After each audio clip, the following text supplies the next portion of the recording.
Every time someone asks when will I continue Mass Effect 3, it goes to the back of the list. Set your expectations lower. Prepare to be whelmed. We're playing Elden Ring in 7 minutes. I've just got to assume that that bunch of subs, is for the timer.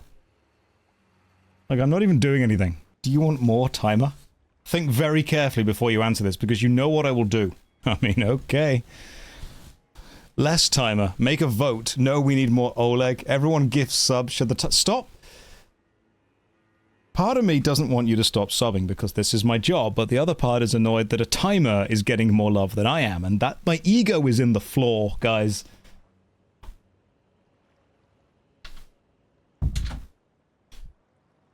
I also do need to talk to you about the bee costume, to explain what's happened with that. Some of you may not have been here or been aware of what's gone on with that, but don't worry.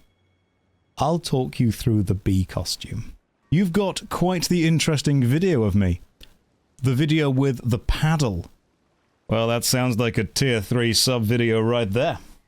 Could you please send me that video on Discord so I can show it on stream at some point?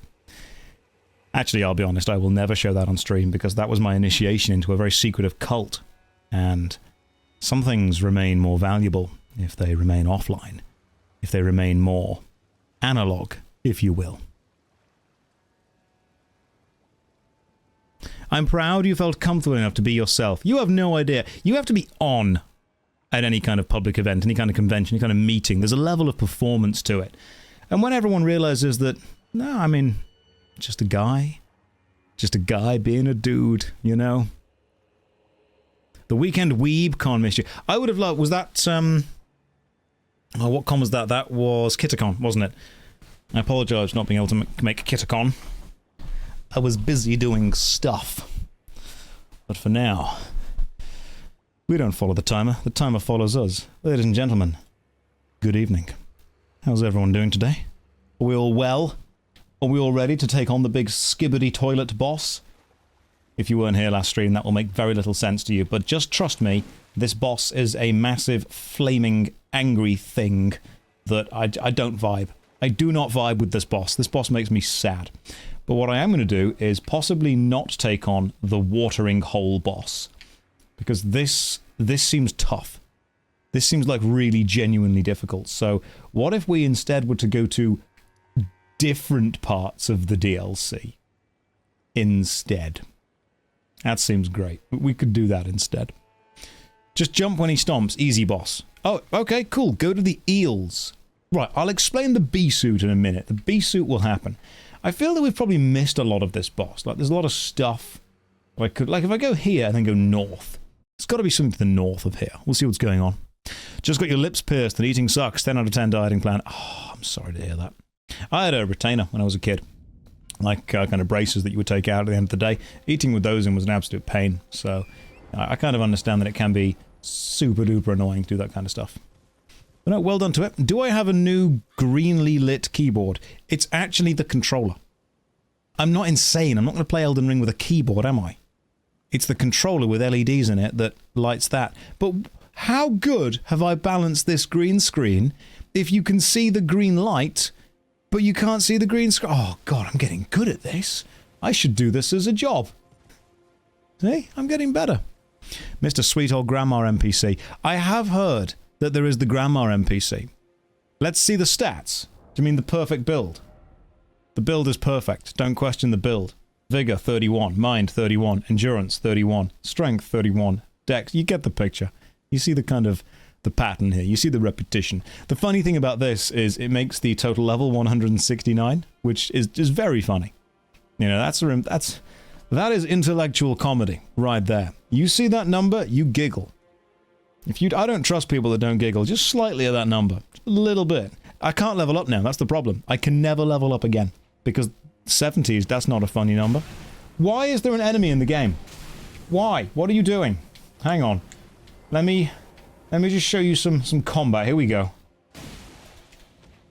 There we go. That's what we've got these weapons for. That's what we've got the scythes for. I've got no time. Oh, for God's sake, stop being around. There we go. Right, what else have we got? Who else is here? Hang on. Don't quote why is there an enemy in the game. Like, I obviously know why there are enemies in the game. Let me talk about the bee suit. The bee suit needs to be explained. I'm going to stand here and hope this is safe. From this angle, this game kind of looks like angry Skyrim. Doesn't it? Look at it. You can just imagine, just over that hill is that lady making the mead out of juniper berries. And, oh shit, my son. I forgot about him. Rufus, he's probably dead. That's fine. He died doing what he loved, being hated by me. Right, let's talk about the bee suit. The bee suit is very interesting. This is a man called Preach, often known as Preach Gaming. Preach Gaming has a convention that he runs called Preachcon. I was there this week. I keep saying weekend. I was there on Wednesday and Thursday. I was also at Timeless Gaming Convention Wednesday. So I had to keep it a secret that I was at Preachcon. I was at the Timeless Gaming Convention on Wednesday. I was also at Preachcon on Wednesday, but I shouldn't have been. It was a secret. So I had to turn up to Timeless, do the event, and then get a taxi to Preachcon, be there for being secret for like half an hour. They literally had to sneak me in around the back, do the event, then go back to Timeless. It was like a sitcom episode where I'm at like 2 dates at a restaurant at the same time, jumping between tables. I took so many Ubers over Wednesday and Thursday to get to various places. It was very good fun. But yeah, so I was doing the Timeless Gaming Convention, and I came over to Preachcon. Mike, Preach, lovely guy, lovely chap, genuinely cares about entertaining people. When Final Fantasy XIV had the Honeybee Lovely boss, he put this kind of bee costume on. And you think he looks pretty good in a bee costume. But at Preachcon on Thursday, which I was free for and was able to turn up to, there was a cosplay competition. Now, I didn't have a costume with me. I wasn't prepared for the costume competition. But I did happen to catch Preach, and I said, Mike, is your bee costume here? And he went, yeah. Why? No reason. Just wondered. Just a curious little fellow. That's all I am. So when the costume competition started, I ran backstage, stole his costume, didn't tell him, joined the queue, and then without anyone knowing, decided to cosplay as Preach. And I think it went pretty well. He got a laugh out of it. It was brilliant. What happened was, I walked on stage like this, turned around, did a little bit of the pose with the guns. Crowd laughed. Once the laughter subsided, there was silence, and then I could hear Mike in the distance just go, "What the fuck?" Which was brilliant. And then OK Mage, who was hosting the whole competition, she was lovely, by the way, like an absolute darling. OK Mage walked up to me and kind of, she didn't know what to do. She put a microphone up to me and went, "Do you have anything to say?" And I just stared at Preach through the convention hall, and I replied, "I've said everything I need to say with this look." And then I walked off stage. I thought it was great. I had a good time. Everyone there was absolutely lovely. It was like a Warhammer themed thing. We chatted, we grabbed some drinks, grabbed a bite to eat. It was really good fun. And yeah, it was just good vibes, you know, general positive good vibes. After I walked off stage, I took the costume off. I changed again, obviously. And people came up to me and they were like, "Oh no, why'd you take the costume off? Why'd you get rid of the bee costume?" I said, "Look, guys, I don't mind making an idiot of myself. I don't mind being a little bit silly. I don't mind, you know, having a bit of a laugh with this. But ultimately, the cosplayers, the actual cosplayers who entered the competition, they have put so much effort into their costumes. They have put love, they've put time, they've put dedication, weeks, months, years in some cases. They've focused and they've built, and I don't want any votes as a meme. You know, I don't want people to be like, "Oh, you should win because of this." No, I don't mind being silly, but once I'd had the joke, I didn't want to take the spotlight off any more of the actual professional, genuinely passionate cosplayers. The competition was theirs, so they focused on that. That's pretty much what it was. That's what happened. So that is the bee costume. That's why that happened. I am now the third streamer to have worn that bee costume. And someone came up to me and said, "Hey, I hope that, you know, that costume was washed before you put it on." And I'm like, I hope it wasn't, because now it's more valuable. Someone out there will buy that. That's a charity auction item there, right now. It's a bespoke outfit. Bespoke indeed. But yeah, that was Preachcon. That's what happened. That's the B outfit. There's more pictures on Twitter. You're more than welcome to go and see those. I'm slowly getting the guns. That's what we need. We need the guns back. I know this isn't America, but I'll get a license for them, and I'll make it work. So if someone says to you, hey, what's the B thing about? That's what the B thing is about. Let's play some Elden Ring. I met loads of cool people. I met OK Mage. She's lovely.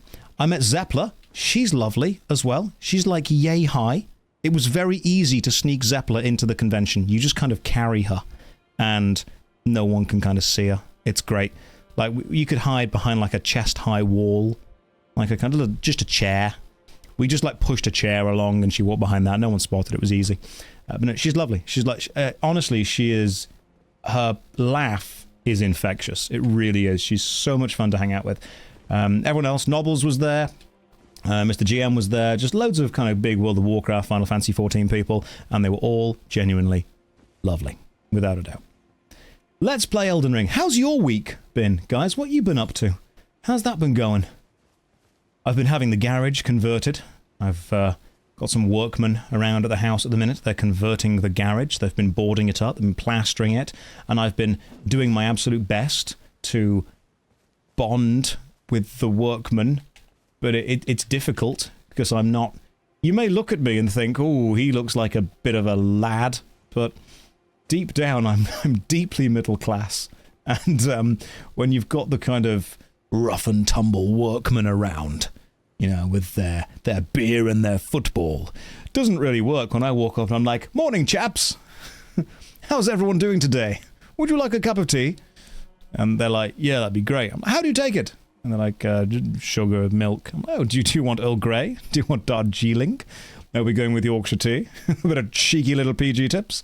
Probably got English breakfast around here if you want that instead. And they just kind of stared at me, and I eventually just gave up and left. That's what it was. Hi, everyone, and Josh. Scal, I appreciate that message. You're like, hello, everyone. And Josh. Like, you remembered halfway through the sentence I was also here. I think it's great. Okay, I'm not going to take on the big flaming toilet boss because it scares me. I will take on whatever the hell this dude is, and I'll see what's in this area. So we'll start off with a good old jump, shall we? Oh, these guys have got like an Ash of War. I don't like that. That makes me sad. How have they got so much poise? That guy just poised through a double scythe attack. That should not happen. Oh, we've got Mesmer soldier armor. That guy up there is probably a ranger. Oh no, he's got a firebomb. Of course he has. Come on, do a jump. Jump down. Jump down, you little nerd. Okay, that's fine. I'll come round to you. It's not a problem. Oh, nope. No, he has in fact jumped down and... Now, oh, that was an absolute mess of tactics, wasn't it? Oh my god, I hate this area so much already. Let's see what this place is like. I cannot level up again, which means I cannot raise my vitality or stamina any higher. This is it. This is all the build will ever be. The build is online now. This is it. Having the, are you on about me calling somebody else a nerd? I'm a proud nerd. Look, this place is going to blow up. There's fire stuff everywhere. It's very obvious there's going to be someone with a firebomb somewhere. Oh, he's up there. Nice. Oh. Hang on. Just let me play some serious Elden Ring. That guy's going to throw a firebomb at me, and it's going to blow up those barrels just there. So I've got to make it through these barrels quickly. Pro gamer strats. Now I should be able to turn around and climb this little mountain. Who's finished Shadow of the Erd Tree? Who's like... Who knows exactly what I'm doing and taking on? Okay, so these firebombs do a lot more damage than I kind of thought they would do. Like, that actually quite hurt. You finished it a couple of times, you finished it twice. I'll try and get whatever that is. Item. More mushrooms. Are these mushrooms crafting items?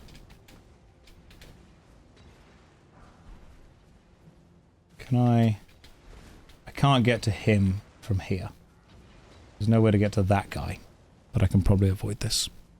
You'll get there with your mage. Yeah, you take time. You take your time. You relax. You play at your own pace. We all need to play at our own pace. My pace is screaming while running forward very fast, hoping that I win. And if I lose, I will not change my tactics in any way. We know that. Eventually enough screaming will work. Running forward, blindly flailing, throwing these scythes around, potentially summoning Oleg. Oh, this place is beautiful, look at this. Nothing bad ever happened in a glade like this. Except to that deer, where the bad thing was me. I'm sorry, I'm just taking my anger out on things weaker than myself. A lot of self-reflection. I know what I'm doing. Don't worry. I understand what's happening here.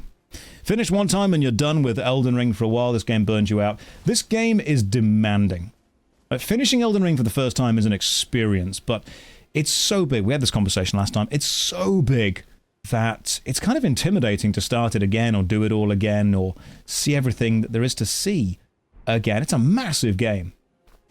Although, to get footage for a video that I'm making currently, I went back and played Dark Souls 1, and it must be said, Dark Souls 1 is a little bit janky right now. A little bit jank. Yeah, there's a bit of jank going on with the old DS1. I very much miss the ability to jump and run an attack and drink Estus without moving. Oh god, no, small people. I hate these things. Oh, I hope that clip doesn't get taken out of context. People realise that it's in relation to the enemies in Elden Ring. I'm not just going to be cancelled for being angry. Okay, it's these things specifically. See. It will. It'll totally get taken out of context. I've said a lot of things on this stream that will get taken out of context at some point. It's so over for me. It's totally over. Live stream fails. Oh. Oh, that's the dream. One day. Am I familiar with Gothic? So, random story. I actually contacted my friend who works at Good Old Games, and I'm like, yo, Gothic. I've heard that's pretty popular. Could you do me a favour, do me a real solid one, and send me the Gothic game over? And he did. To be fair to him, he's like, hey Josh, I've heard about Gothic, here's a code for Gothic. I downloaded it, and it worked. The problem is, it's really difficult to screen record Gothic. I don't know why, but if you can't run the game in windowed mode, you just straight up can't. If you run the game in full screen mode, exiting the full screen to do anything else crashes the game.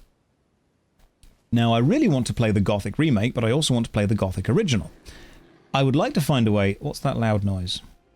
I would like to find a way to make Gothic run... Hang on. There we go. Easy peasy. You weren't dangerous at all. I want to find a way to make Gothic run well on PC and capture the footage, but I can't run it in windowed mode and capture it. I can't run it in full screen mode without the game crashing every single time I attempt to minimize it to check on the streaming software and the video capture software. There's a lot of problems with making Gothic work. What are you doing, tiny person? Oh my god, there's just... The forests are full of small people. It's Wales all over again.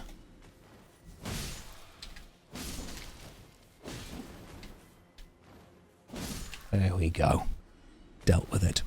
Run it in a virtual machine, maybe. There's a reason that I haven't ran it in a virtual machine, and that's because I don't know how to run a virtual machine. There you go. That's the reason for that. Everyone says, you know, use a VM, use a sandbox, and I'm like, no. No, I'm going to run the game as God intended, from the exe that it came with, and then just kind of hope it works. That's the way it's going to be. You can make the game run in DXX 11 using a mod.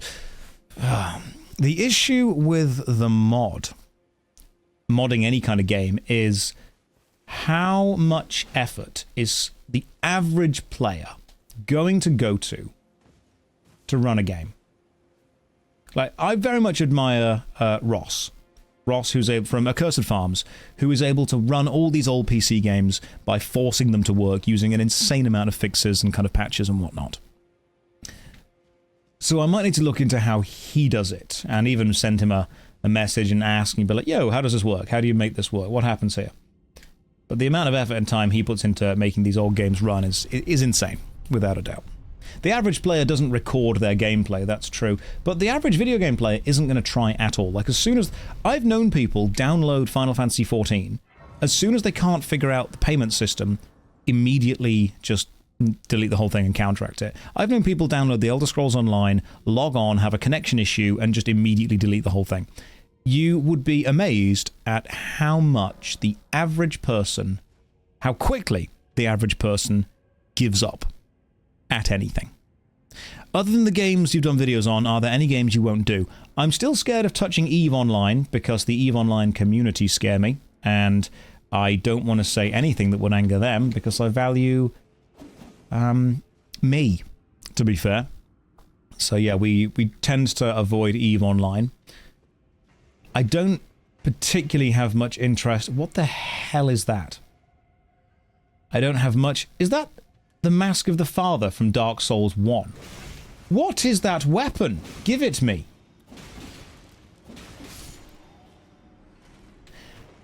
I don't have much interest covering World of Warcraft, simply because I think there are people out there who do it way better than I do.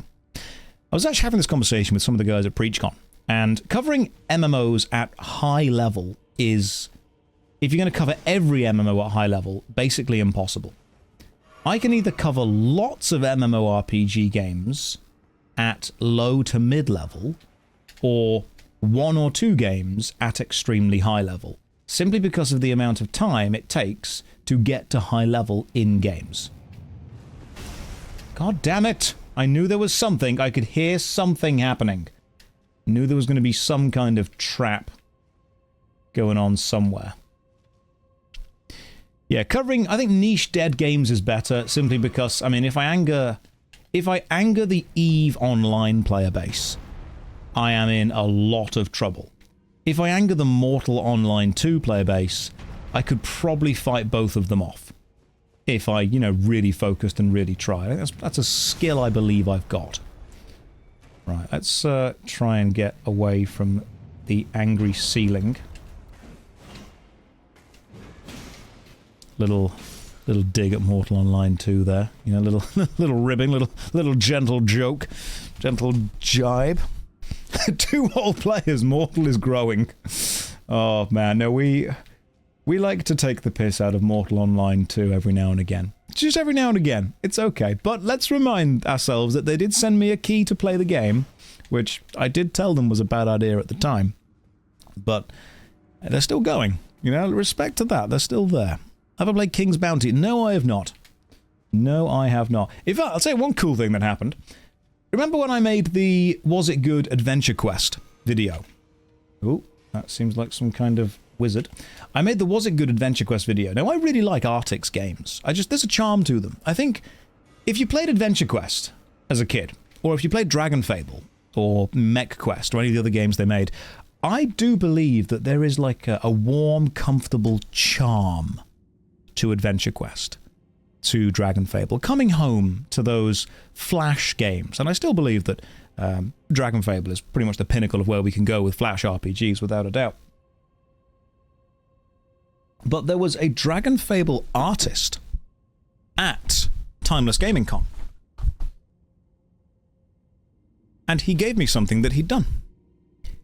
They had taken the Dragon Fable art style and converted my Twitter profile pic into an official Dragon Fable art picture, which is super cool. That's the exact same way they do all the styling, all the shading, everything else. That's touching, man. That's really cool. That's really humbling. So that was really nice. Chatting to those guys, lovely. You know what I like about conventions, and I told everyone that I met this as well.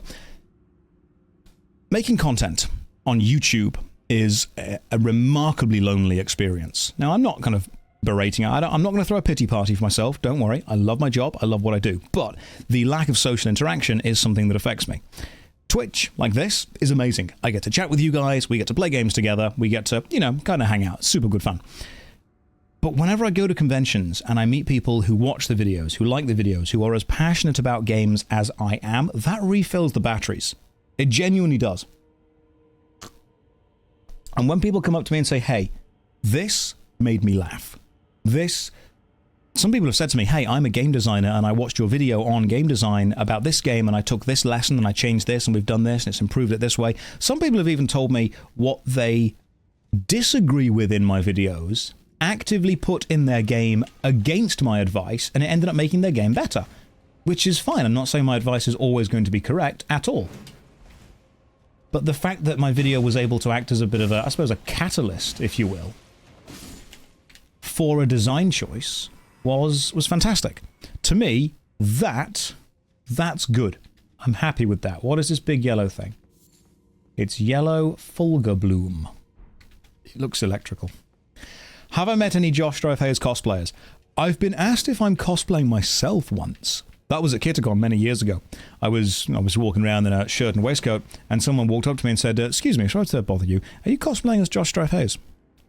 And there was a moment when I kind of looked at him and went, no, it's me.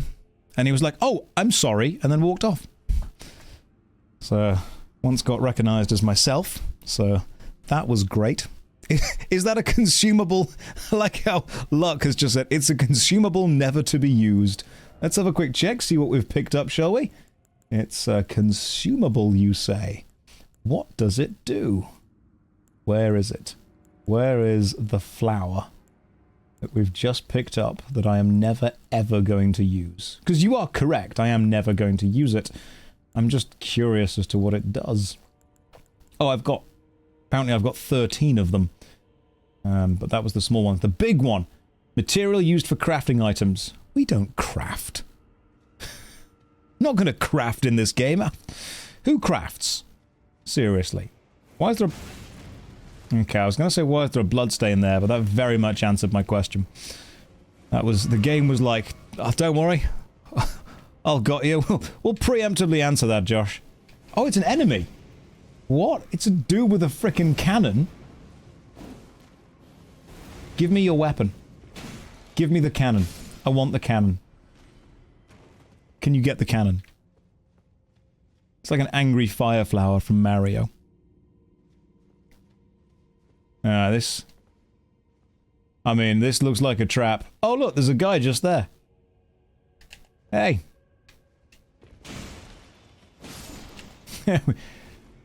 Alright, that's obviously... What if there's more than one?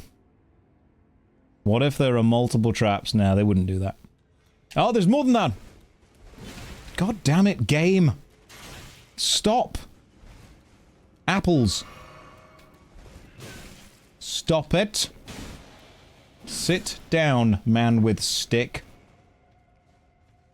I hate how the most powerful weapon in this Ancient Dragon Knight's Cookbook. Shall we see if the Ancient Dragon Knights have something worth cooking?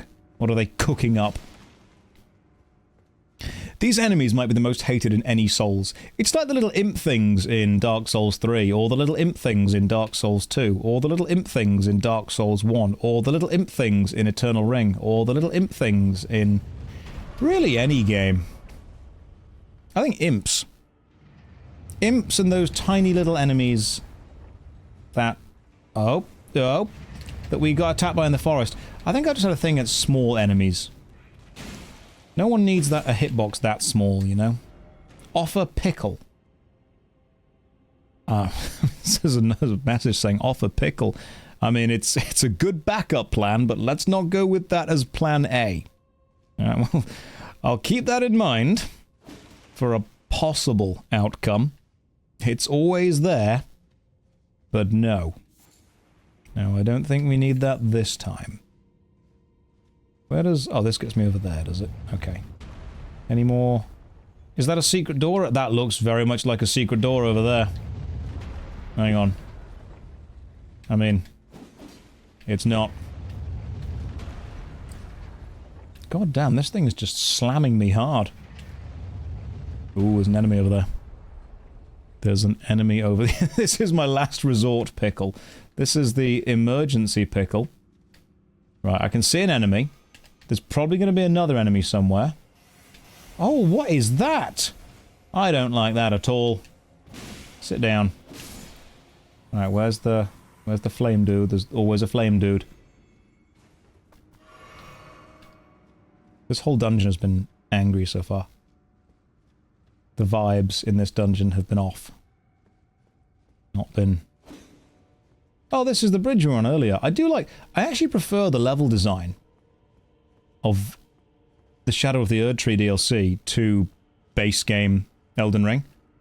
Like, the level design has been phenomenally good so far.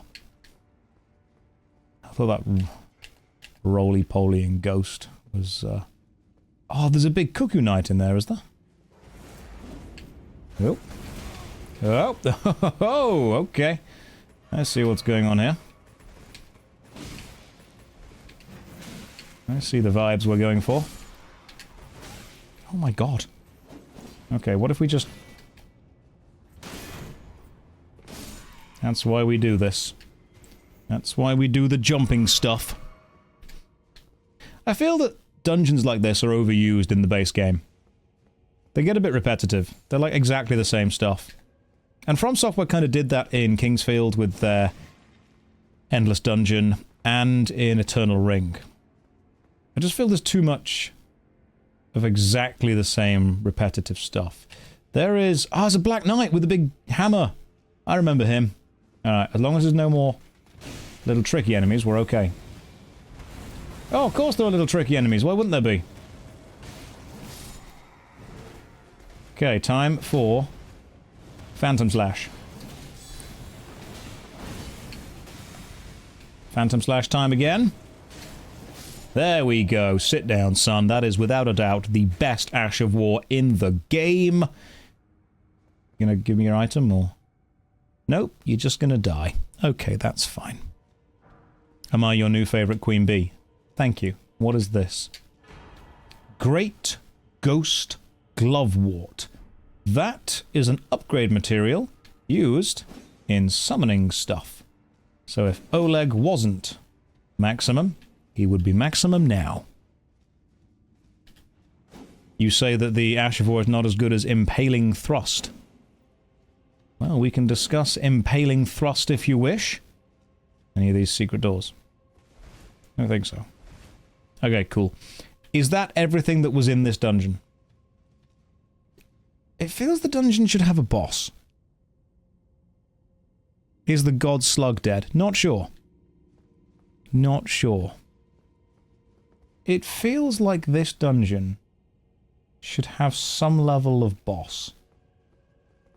I'm a third of the way through. Ah, okay. Right. So there's clearly something I've missed.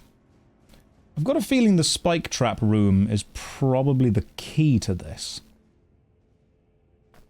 It's not this way. It's not that way. Let's go see what the spike trap room's all about. The tombs are way bigger. Good! I want them to be. Trying to work out where the heck to go, you know? Jump on the trap for secrets. Yes. Yes, we can. There it is. There's going to be more doors that I'm going to be able to exit from. Like around here. Like, something has to be invisible, or there's a door lower down. Even one of these doors, like there or something.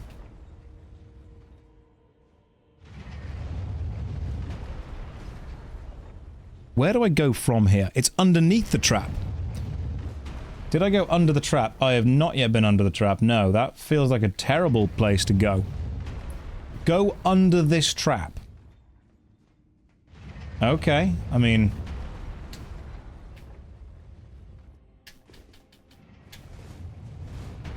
Ah, okay. Hang on, what? Oh, this is a different trap room to the other trap room. Gotcha. Thought this was the same trap room. That makes a lot of sense about why I was very confused. It looks similar. It's just, it's not the same place. Gotcha. Oh, there's a ladder here. Get ready.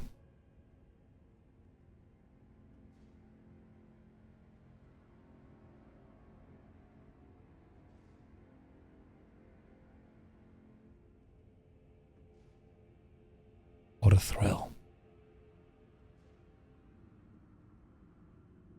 No, I wouldn't do that to you. I'm too kind, or am I? No, I wouldn't. It'd be silly to do it twice. Although... No, don't. There's a level of entertainment that you can get from doing it once, and there's a level of entertainment you can get from doing it twice, and being a good entertainer is all about knowing when it's funny to do it, like, you know, for the second time, and that might be now.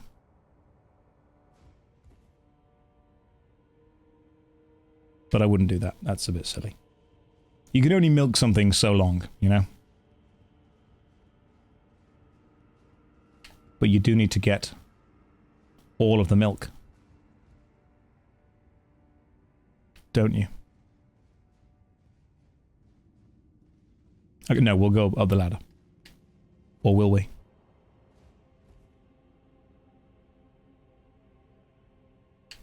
We're not at the bottom yet. Now we are. One more step. One more step and we're off the ladder. We don't need to go off the ladder. We need to go up the ladder. Cream, unsubscribed. That's fine. That's fine. My motivations are far beyond your subscription. You can't understand the machinations of my mind. You can't understand the ladder tech that we're doing right now. Okay, let's carry on. Or should we? Josh is going to play around until he falls off the ladder and dies. Can you imagine that? I'll just take the piss and then I'm like, oh, okay. I see the mistake I've made here. Ah, there's more... There's more stuff. It feels like there should be more. But what's this? That is... We've been down there before. What do these messages say? No horse ahead. Liar ahead. That means there is a horse. Have I not been this way before? Yeah, there's a dead enemy, see? I've been that way before. There's a dead enemy, there's a dead enemy. This was where the boss was. Sure, this is where the boss was. I hate this dungeon. I'm so confused about where I am and I'm not. Do we need to go back to the second spike pit?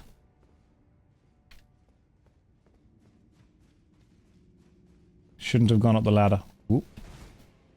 Ladder lied to me. Okay, so the end of the spike pit thing is there. Which means this was the correct way to go. I got turned around at the ladder. I did... Yeah, hang on. I know where we are now. Hang on. Hold the phone. I know where we're going now. See what's happening. We're going... this way?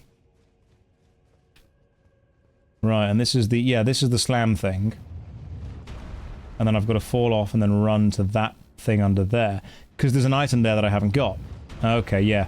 So fall off and then immediately roll to here. Sprint across. Grab whatever that is and get through here. Okay, now we're in somewhere new. Gotcha. This... I'm assuming is new. This has got to go down. Alright, we're making progress! Hey Josh, first time watcher, how's the build? Perfect. Perfect, absolutely unbeatable, amazing, fantastic, nothing wrong with it whatsoever. First thing I'm going to do is roll off here to here, because this... Why are there no invisible walls? I'm actually angry that you haven't put invisible walls in your game. I feel that I've been lied to. I was promised something, and it clearly didn't happen. Okay, so there's no invisible walls there. There's nothing worth it that way. What about this way? Statue of America there. I don't like this. Very few fake walls. Okay, so the build, if you're new to the stream, by the way, is 31 in every stat. The reasons for that should be apparent. Don't question it. It's perfect. That's how we do things here.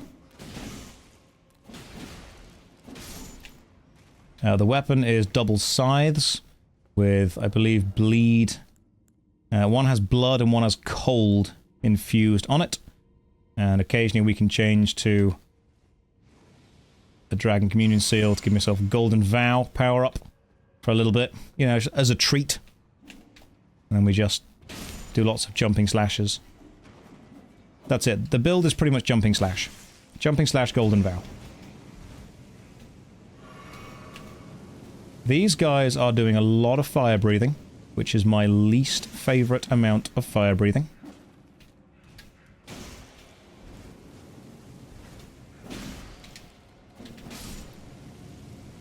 Thankfully, the jumping slash is able to stun most things. And knock most things off balance perfectly. People did have to beg me to use Golden Vow. I actually still feel a little bit bad using it. You know, I don't think I need it. Message says item ahead. That message was true. You know what? That deserves a disparaging thing. Because I don't need to know that. But this message, dung ahead. That's good. That's the chaotic energy we need to bring to this stream. You get karate. Yes, I've heard that you get karate moves. You get those hands that you can just slap people with, don't you? I want the slap hands. That's what we need. Now, I'm sure... I was going to say, there'll be another enemy in this room. I want the slap hands. Where do the slap hands be? You can get them already if you want. Oh, okay, we can Bruce Lee our way through this. Speaking of slapping, play Thank Goodness You're Here. So, Thank Goodness You're Here is actually an old theatre phrase that's used in improv comedy. And I'm kind of excited to see what the game Thank Goodness You're Here is all about. Because the phrase essentially means a couple of people are doing a comedy routine thing. They get to the end of their improv scene, and then a new actor arrives, and they say, oh, thank goodness you're here. Right, let's just see what this is, because this looks like there's kind of... Oh my god, there's a slammer, and there's an absolute crap ton of bouncing magical stuff. Why? I'm not going to make it in time. That's fine, don't worry, we're safe. Just don't fall down the hole. Try edge. This is not the time for edging, game. Not the time at all. Okay, if that's what you're into, that's fine, but we very much need to stay focused right now. It's the time for smashing.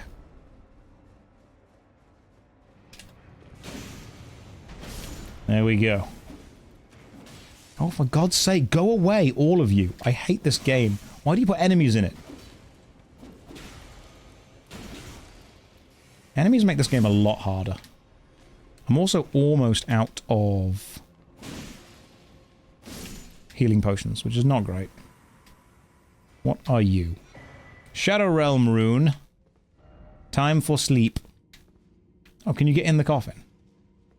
No, no, you can't get in the coffin. Try ahead. Try up. Oh, you're gonna have to ride the slammer. Oh, okay. There's a little box you can jump into. A little cheeky slammer box. Alright. I can get behind that. That's... like how that guy just jumped down and died. Right. Let's go into the slammer. Yay for jumping puzzles. I actually don't mind jumping puzzles in this game. But it's a hell of a tight bit of timing. There we go. Now, the only way to jump out of there is through here. Where are the enemies? Because there are gonna be enemies. Maybe there aren't. Maybe we're... What does that say? Ah, grass. Ash of War. Blink Bolt. Is that the one that everyone's been spamming in PvP? That sounds like the one people have been spamming in PvP. Right, we'll give it a go in a second. The vest is indeed back, guys. You are welcome. Keeping a bit of a lookout around the place to see what's going on. Don't jump yet, and we jump now. Stay safe. There's a thing up here. Obviously, we jump into this place. There's an item, but that's too tempting. Where are the enemies? Oh, maybe it's safe. Stone sheathed sword. is the stone-sheathed sword. Read the sword info. Okay. A sword that none can pull from its scabbard of cracked stone. Relic of a lost civilization of a long time past. Said to have served a ritual purpose at altars of light and darkness. Okay, so we're going to want to use that at an altar of light or darkness somewhere. It's going to be a thing we can do. It's not very good, but, I mean, defense is decent. Right, so we're going to need to put it into an altar somewhere, do a thing with it. First off, well done, precious item ahead. Oh, thank you! You know what, that deserves... That's an applaud right there. We've applauded that man, we've rated him good. What's down here? Get ready. That's all you get. You don't get any more than that. Be wary of left and then be wary of up.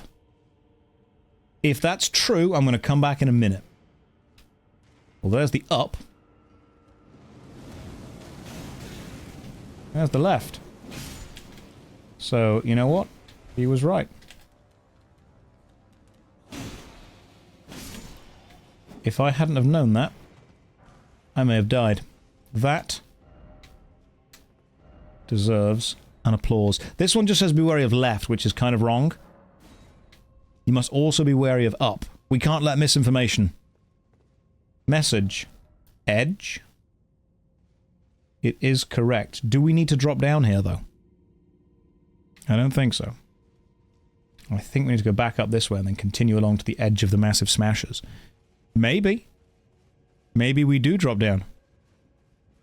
Maybe we would just review every message. Elden Ring message review % speedrun. Must decide whether we agree or disagree with any given message.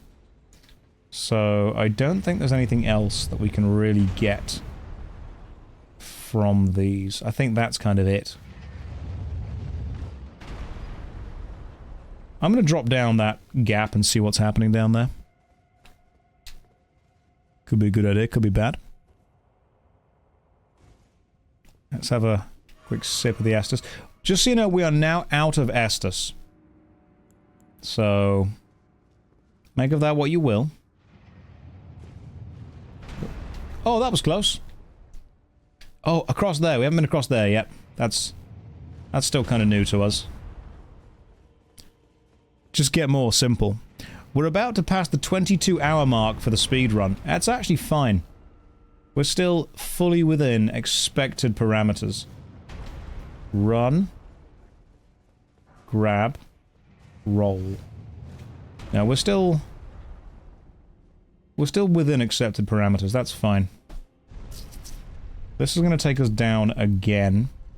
Is there going to be another ledge that I could have jumped to? There is, and there are messages on that ledge which make me think this one is important. What do the messages say? Precious item. Oh. Decoy ahead. God damn. Every wall could be an invisible wall. The trick with invisible walls is that you can't see them.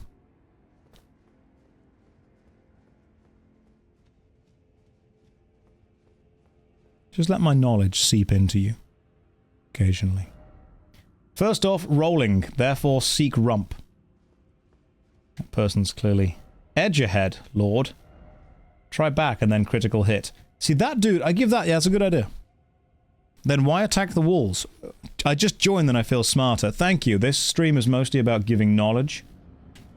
Okay, so we're fighting something. I cannot...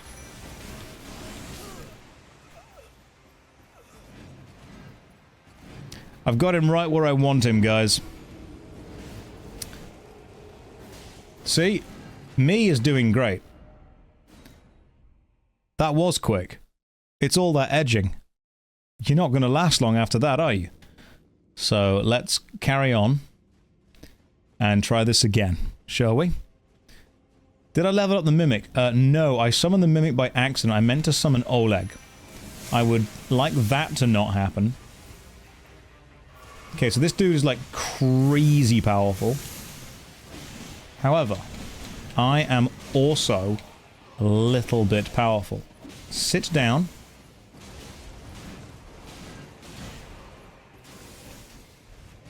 Is he using that blink bolt attack?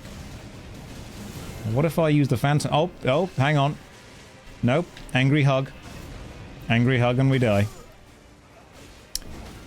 Did he get his health back? Is he healing? Okay. Okay, I'm picking up what you're putting down here.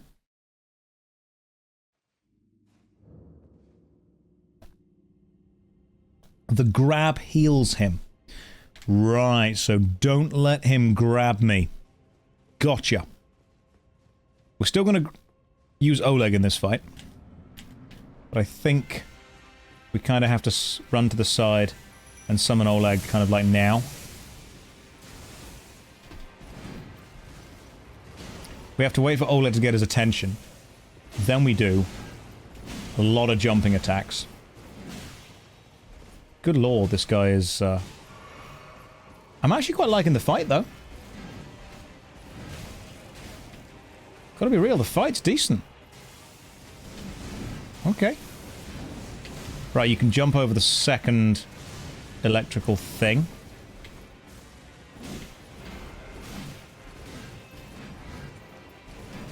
And then he does 5 attacks you've got to kind of dodge. Alright. It is a cool boss. This guy I'm liking so far. The DLC, Shadow of the Erdtree, has felt to me more like Dark Souls 1, in a good way. It's felt like it's more quality over quantity. He's weak to holy damage. Okay, well, if we keep playing, he'll be weak enough to scythe. Don't you worry about that. Don't you worry. He's going to be weak to scythe. Let's just get Oleg up. Let's let Oleg do some damage. Oh, okay. Oof. Oleg, grab his attention, please. Then after attention is grabbed, we can get in with a quadruple Phantom Slash. And we can stay out the way.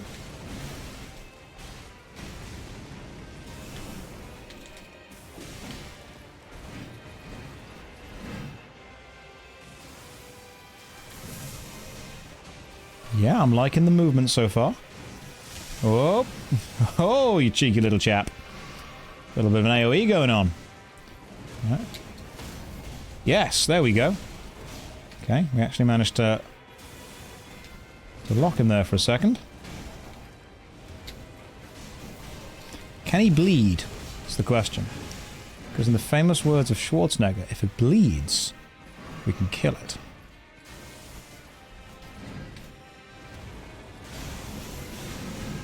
Ooh! Oh, got greedy. Oh, we got greedy. He's immune to bleeding. Okay, cool. In that case, I should probably put on more cold. Oleg did well there. Oleg did very well there. You know what I've not done that I should do is Golden Vow. I should Golden Vow myself before we go in. See what's happening. Oh, don't you worry. We're going to get him. Yeah, that's going to happen. We're going to get Oleg. We're going to get this dude. Only danger is his immediate run attack.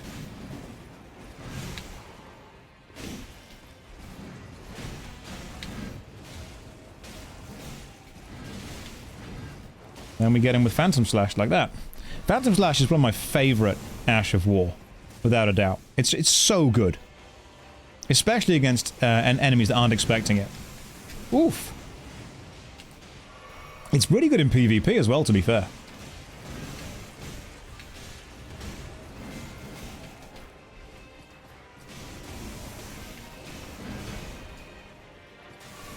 If he grabs me, it's game over.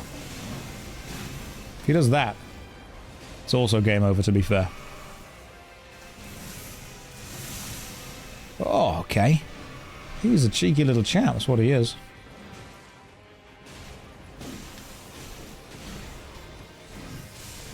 There's the big attack. Come on. Oh! Oh! Yeah! Oh, god damn it. Have I tried talking to him?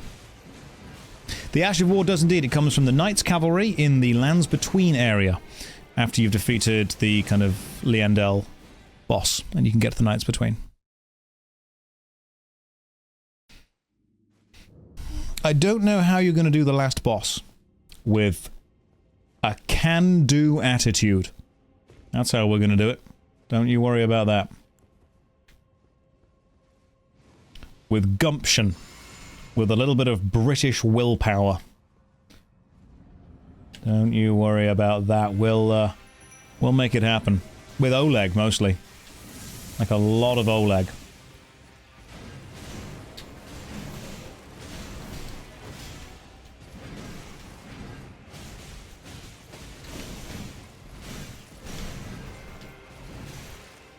Lots of Oleg.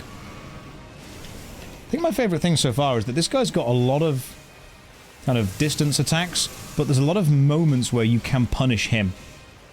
Like if you learn the attack... Oh, okay, so that attack he's actually vulnerable from behind.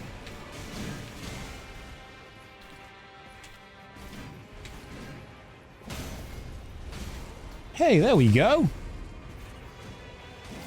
A little bit of a crit going on. He's vulnerable. When he does that big lightning attack, the only safe place seems to be behind him.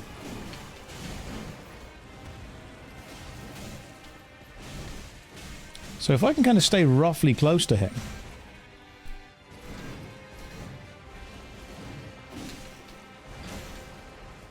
As soon as the big lightning thing happens... we get behind. Yes, Oleg!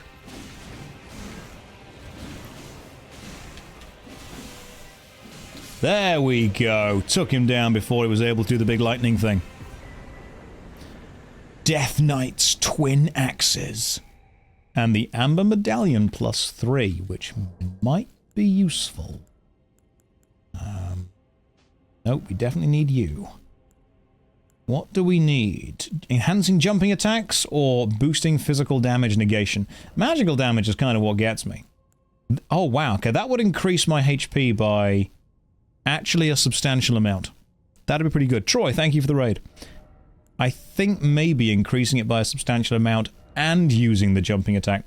Yeah, there we go. This is good. Have I considered getting good? I think you'll find that I'm getting good. I'm getting very good right now. How good are those axes? Purely out of curiosity, how good are the axes we just got from that dude? Death Knight's twin axes. You love me. That's legally binding in most countries. You don't have to. Fun fact, when you jump, your legs don't count hitbox-wise. They're not good enough. Okay. Okay, I mean, I could look into them. Maybe. Golden War Axes of the Death Knight. We'll be good. I'm going to stick with my... I should probably put my lantern on. It's quite dark in here. Alright, lantern's on, and dungeon's finished. I'm glad that I remembered my lantern. Otherwise, that would have been quite difficult to navigate. You said this is a knowledge stream. Esoteric gets swole knowledge from all your gym work. Do I have a good place to buy weighted clothes? So I don't actually use any weighted clothes, but I want to get a weighted vest to be able to do, like, walking the dogs wearing a weighted vest kind of thing. That'd be cool. Why do you have all the stats equally spread? Don't ask questions that have very obvious answers. It's because that is clearly the best way of doing this. It's very obvious that should just be the best way of playing the game. Because this way I can use everything. There's nothing in the game that I can't use. I am good at everything in the game. This is called the build. People are like, what build are you using? The answer is the build. The one. The only. The build. Every stat is even. Every stat is spread perfectly. No stat is superior. No one. I'm going the wrong way. Nothing and no one will ever top the build. Is there not a vest in the game you can wear? If we could find a vest, Bloodborne style, I would probably wear it. And then I would get annoyed because I keep dying and I would take it off. Is this... That's the same place we've just been, isn't it? We've just been there. Now we want to go... Is that all there is in this little area down here? Is it just that place? Just a dungeon? There's nothing else down here. How long did it take me to get these 2 scythes? Actually, quite a long time, to be fair. Farming the death scythe for a bit. It's a foggy hole with nothing else in it. Wow. Okay. Let's leave this terrible foggy place. Now I think... Where else do we want to go? I want to get to, like... How do I get to there? Suppose we go, like, this way and then down into the bridge and then north? Okay, let's go this way and try and get to the river. The unarmed fist weapons, they are in the Morth Ruins. If you challenge Dryleaf Dane standing near the grace of that location... Okay. The Morth Ruins. How does one access the ruins of Morth? Through the Shadowkeep. Can we go into the Shadowkeep yet? Am I married in-game? No. I actually haven't engaged with any of the quest lines in the DLC yet. I just got distracted killing things. Like whatever this thing is. See? Now it's dead. How is Oleg enjoying the DLC? He's having a whale of a time. He's having a great time. Just loving life. Enjoying it. He's just vibing. Guessing we can't just jump down into this chasm. I might die.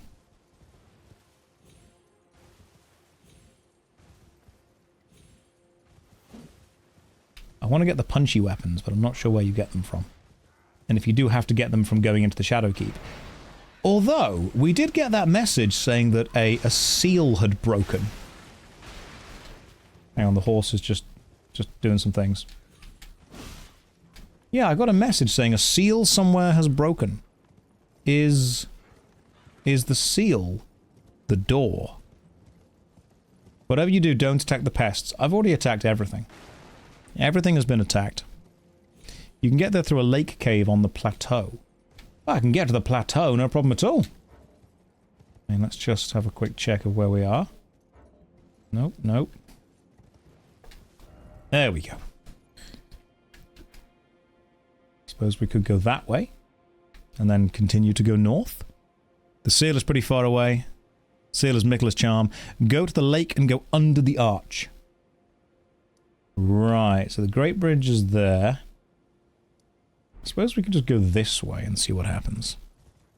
Can you still get the armor if you don't attack pests? No idea. What's the armor? I want to get, like, into the riverbed.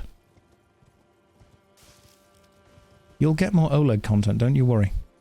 The lake is east of the Shadowkeep encampment. Oh, this lake place.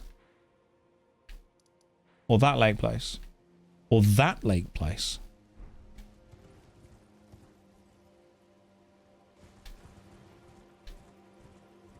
There's gotta be a way to get down there. If I were the entrance to a river. The lake place with the water. That one just there. Okay. So we go north from the High Road Cross and then east. Okay, we can do this. North from the High Road Cross and then under that one. Looking you up online, I'm shocked you aren't more famous. Oh my god, Atom, same. Every day. Every single day. I'm like, when will I make it? When will I be there? You should be doing huge projects. Somebody tell people who run huge projects this. Inform them. Phone them. Telegram them. Send them a MySpace message. If you go to the town-looking thing below the lake you were just looking at, if you go to the town-looking thing below the lake you were just looking at, someone said it was this lake. I'm going to go to this lake and see what's going on. I'm going to go north and then east. We're going to check this lake out first, then I'll go back to the other one. Might be something good. Don't question me.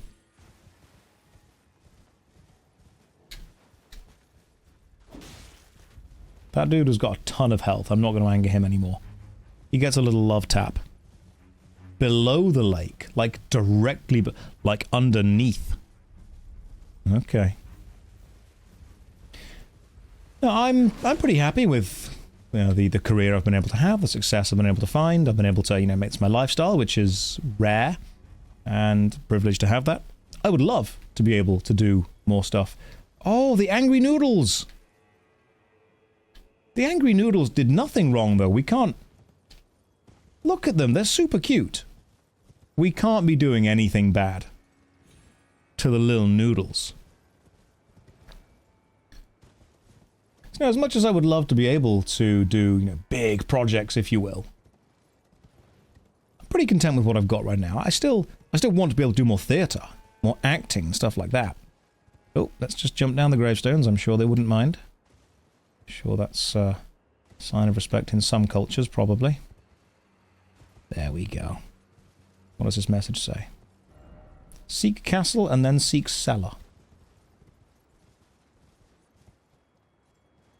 I worry that we haven't had a site of grace for a while. Hoarding masculinity. I would happily support anyone wanting to do anything. Why are you red? Why is... Oh god, your face!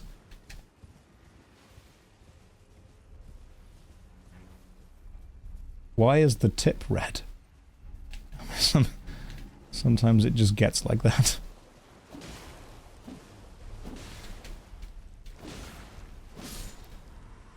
Are they worth... Oh, Grave Glovewort. Do they always drop that? What's in here?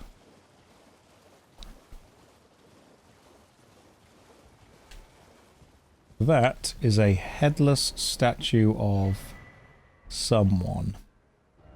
Still no head. God damn it. And the message isn't wrong. The fashion. Oh, do you mean the fashion souls? Thank you. We've got for Radan's armor and the good helmet. I'm gonna put my little lantern on. It's McQueen. Oh, from Game of Thrones. She is McQueen, says Jon Snow, in a move nobody quite understood. Bird tree. Oh, there we go. Little magical tree with some perfumers around it. I'm gonna ruin their day right away.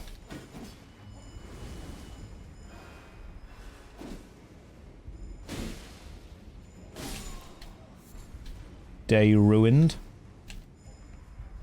Stop it.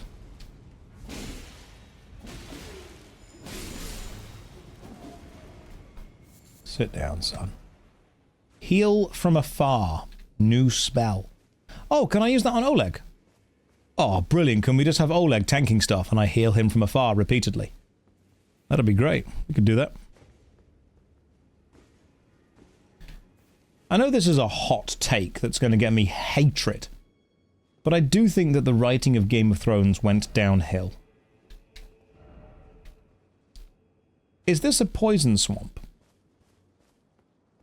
Is this...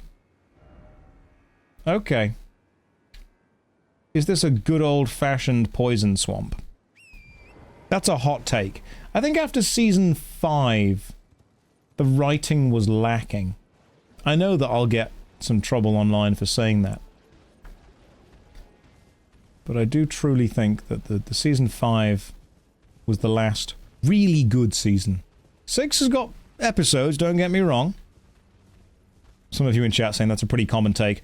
I don't think so. I think I'm unique in thinking this. I think I'm a pioneer in opinions. And when I opine, everyone's like, you know what, yeah, Josh is seeing something here that others have not. What is this? I mean, that's a dead bird, but what's this? Gravebird anklets. I might wear them later as a little treat. I don't know where I'm going right now, just so you guys know.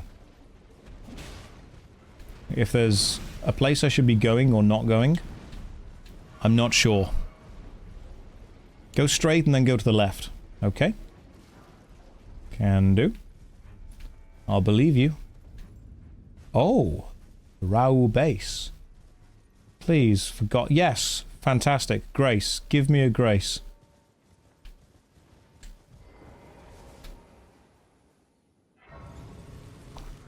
I'm looking for the Morth ruins. I'm meant to be finding some kind of hand.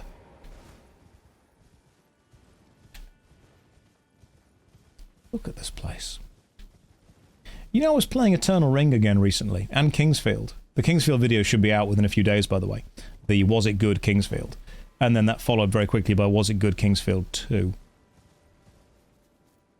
If there isn't an item at the top of this fallen tower, then from... What is that? Oh, it's a stupid giant with a stupid bow. Obviously, we're gonna... Of course we're gonna climb the pillar, guys. Oh, if the pillar's there, it's gonna be climbed. Come on, horse. Yeah! But what about this pillar? Oh, yeah. Game didn't expect this, did it? Is there anything up here? Is there a reason... Let's just wait for that arrow. Is there a reason? Apparently not. There is no reason to be here. Purely... I mean, there's a message. That's it. It's fun. It's fun. We don't play games to have fun. Okay? We don't put achievements in games because they're fun. There is no achievement, had fun. It doesn't pop up a few hours in, does it? No, therefore it's pointless.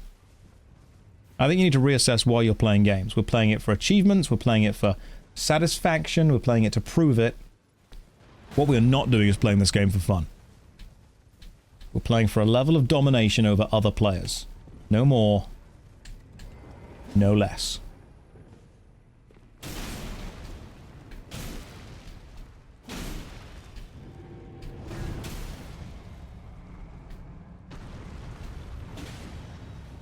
And then occasionally we play to smack a giant in the feet.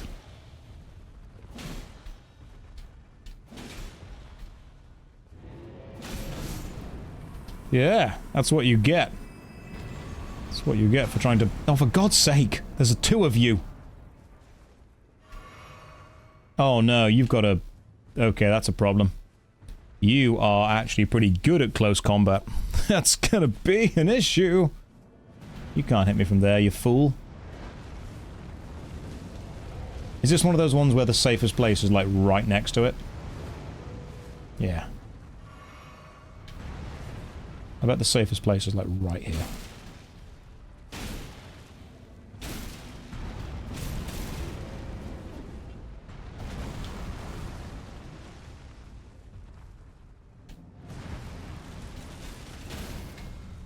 Yeah.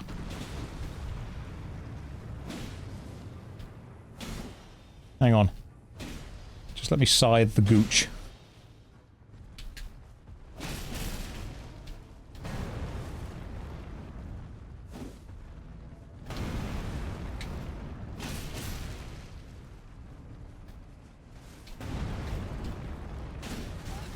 For God's sake, you can't have a double hit.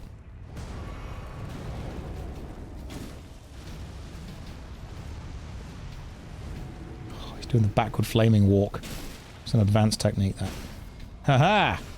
Sit down, child.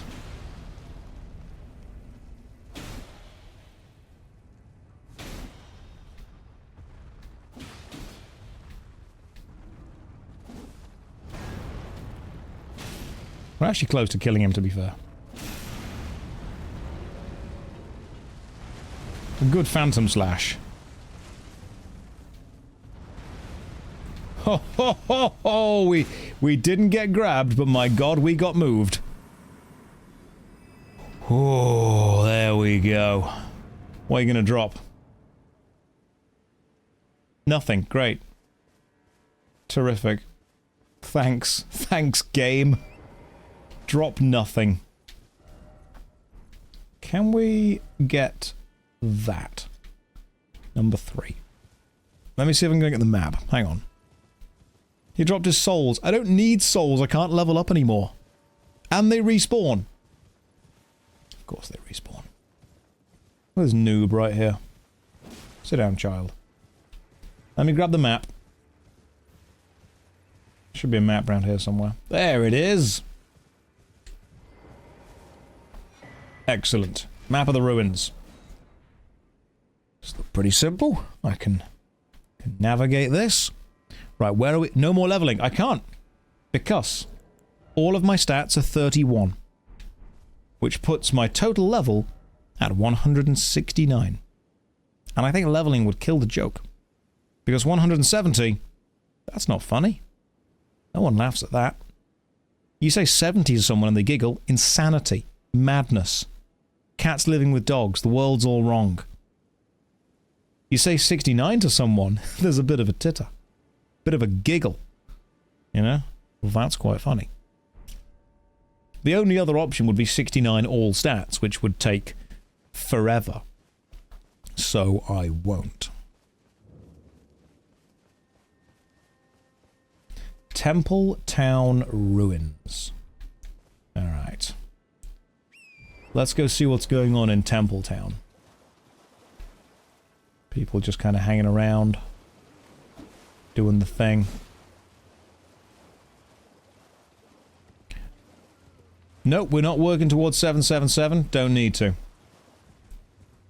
We're at 169. It's funny. We're staying there. Oh, he dropped something. Could be important. You never know. It wasn't. It was a... Oh, for God's sake, go away, enemies. So where are the fists? Where are the martial arts punchy fists? I want to get those. I want to be able to punch someone.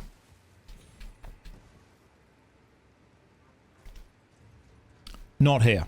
Okay, they're not here. What is here? I mean, while I'm here, I want to explore, obviously. See what's going on. Pop into the old town.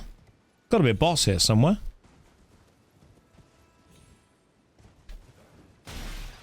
All the way back to the Danger Noodles. We're not going back there yet. We're staying here. Do we have to kill the large flaming toilet? Is that what we have to do? Because I've got to that boss. What is this? Oh, hello. Oh, hello. Ghost dog. No, I'm not dying to a dog.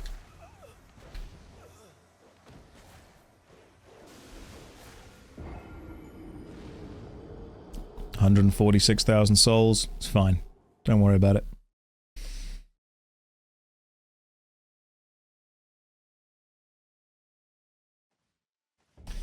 I don't even want them, to be honest.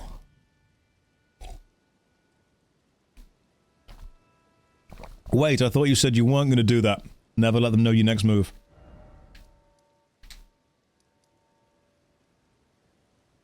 Okay, so you told me that I need to go back to where the Danger Noodles are. That was not there.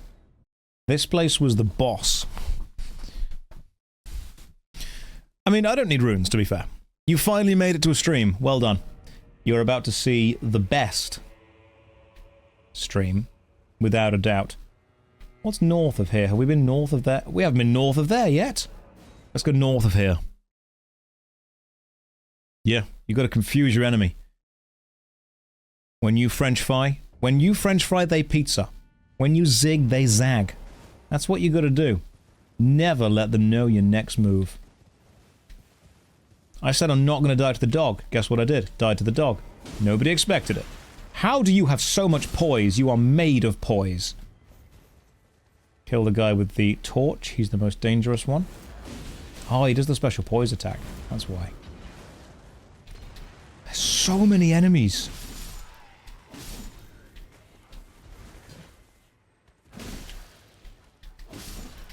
I can't even kill them all in one go. Ooh, common soldier helmet and gauntlets could be a good thing. Pleased to meet you. Lovely to meet you too, princess. How are you doing today? Are you having a lovely day? Hopefully this stream makes it even lovelier. You can just watch me slowly scythe things away like this. See? Now it's dead. Oh, for God's sake. Leave me alone.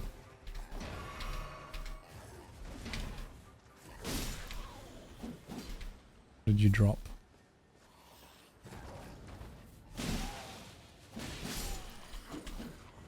Oh, they fly now?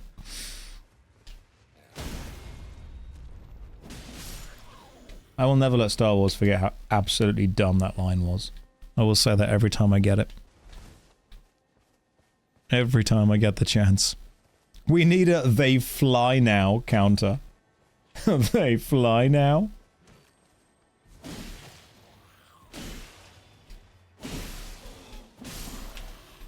Give me your axe. Oh, ho, ho. Didn't even mean to dodge that. Just happened to roll at the right time.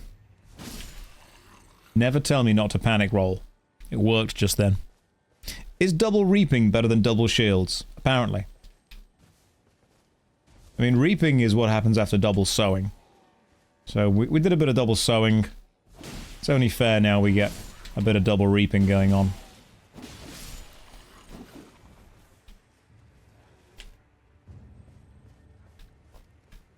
This place looks like it's important. There'd be a boss here. Double Reapers is probably my favourite one. I can almost never see you stream live. Wanted to thank you for all the all the videos and clips and streams. You are welcome. I love video games. I love entertaining. The fact that I can do them together is brilliant. It's a rare opportunity. It's a rare privilege. It's a great job. I get to play Elden Ring, talk to you guys, and explore Telu's Ruined Forge, which is in my top 5 ruined forges of all time. You're here for the chest hair. There you go. Give the people what they want. It's the first rule of entertainment. The first rule of mass media. I learned that from Tomorrow Never Dies, the James Bond film. Is it painted on? Oh no. No, you can grab a handful sometime. Oh, this place is Shadow of the Erd Tree is amazing. It's so good. This is quality over quantity. Every place here feels different. It looks different, the bosses are different. The DLC is better than the base game. It really... I'm sorry, it just is. I know that the Act Man put a video out disagreeing with that, but I haven't watched the video. I have, however, read the title, which pretty much allows me all of the knowledge that would be in the video, and I'm going to judge it entirely off that. I think he would understand. Ah, well done. Thanks. Thanks, things. The problem with the base game of Elden Ring is there's just too much repetition. Elden Ring is like a really good 100-hour game stretched into 150 hours. I truly believe it is. It is an incredibly good game that there is just... It makes itself a little bit too long with repetition. There's a lot of fluff, a lot of filler kind of thing, you know? The majority of DLC complainers are people who don't bother to get the Skadoo tree. You've got to get the Skadoosh fragments. You don't get the Skadoosh fragments, you don't win. Where are the enemies here? I'm really scared. Sometimes less is more, and the fact that I've seen like one blob of angry red goo so far. This is really giving Dark Souls 1, Dark Souls 3 vibes. Oh god, there's more angry red goo. Oh, you've got a ton of health. Alright. Sup.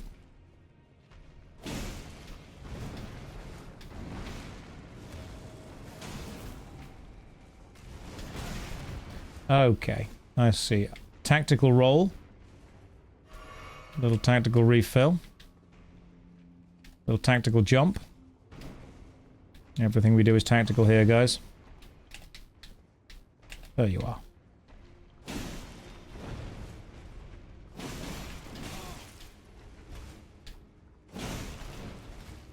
Little love tap.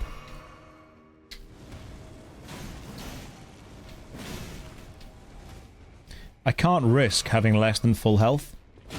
Ah, there we go. Apparently you can't do any kind of special attack on that guy, though.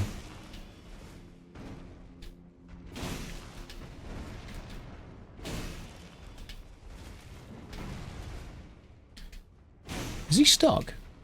Can he not come under here?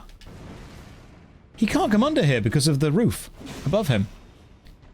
I'm such a good gamer.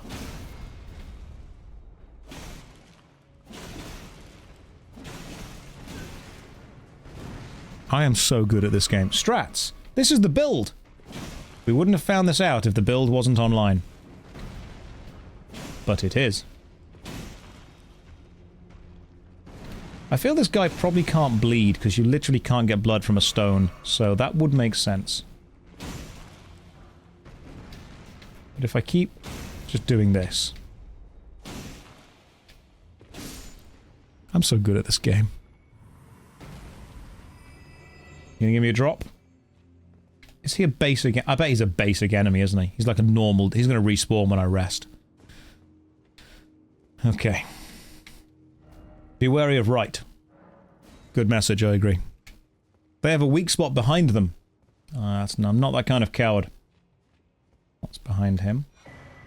Smith Script Axe. Do we want to use the Smith Script Axe? Equipment. Let's find out. Let's have a look at the scaling, shall we? Where are we? Smith Script Axe. Oh, hang on. Strength, Dex, Intelligence, and Faith. An axe engraved with Smith Script. A throwing weapon created through the smithing arts. Execute a strong attack or a jumping strong attack to throw the axe. It's Kratos' axe. This is incompatible with Ashes of War that grants skills with an affinity. Skill is Wild Strikes.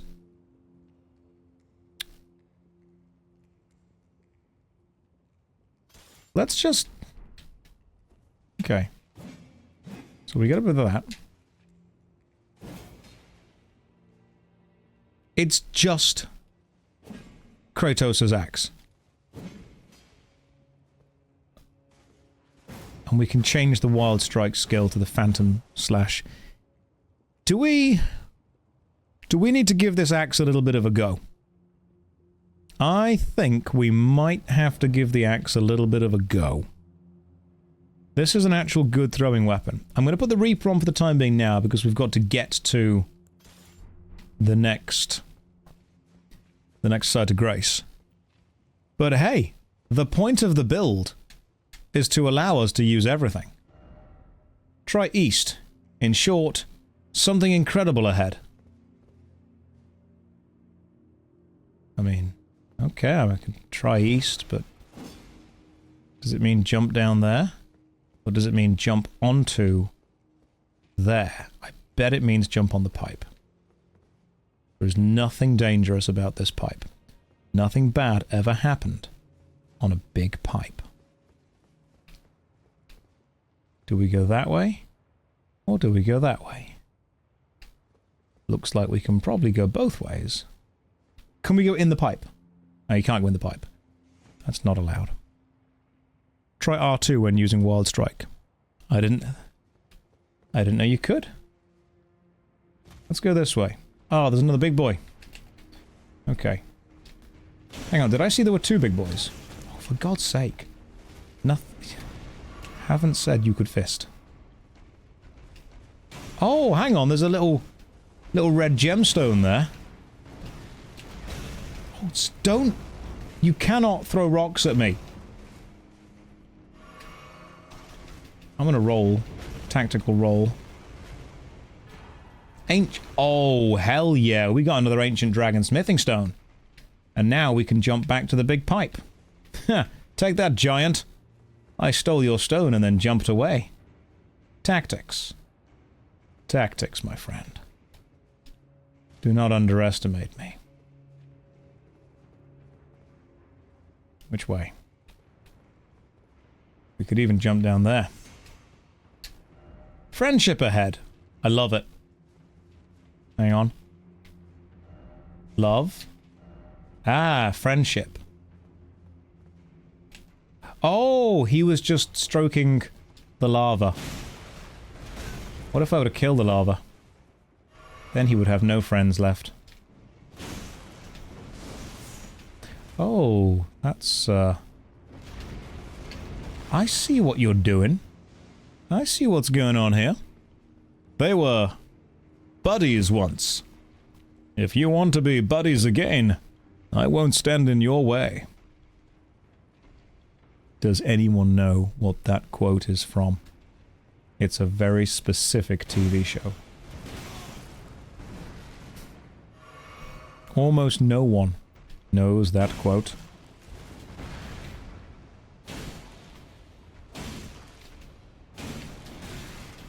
It's Garth Marenghi's dark place. Hi, I'm Garth Marenghi, one of the few authors who's written more books than he's read. Oh, okay, there we go. That's the... There's the weak spot. This guy has the same moveset as the Asylum Demon from Dark Souls 1.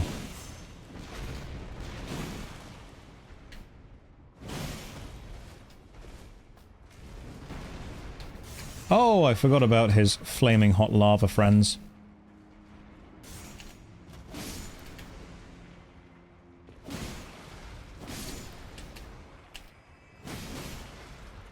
Can I find anything magical in this room? Anything special? Oh, nope, even more lava things happened. Is that a gate we can open? Nope. What about jumping down here? Ah, yes, this is... Oh, God, there's more of you. Hang on. Tactical retreat. First off, ahead. I think I'm pretty safe. No item ahead, therefore seek left. And this... Oh, hang on, there's a ladder. That's what you get for trying not the finger. Let me just put the... I can't put the lantern on the ladder. Apparently you're not allowed to put the lantern on while on the ladder. That's not allowed.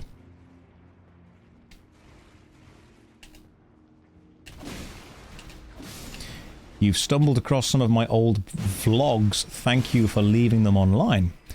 So it's really important to me to leave as much of my old stuff online as I can, because from a YouTube point of view, what you're technically meant to do, if you're doing this, you know, properly, is you delete older, non-performing videos in order to make sure that your current stock of videos is the best it could possibly be.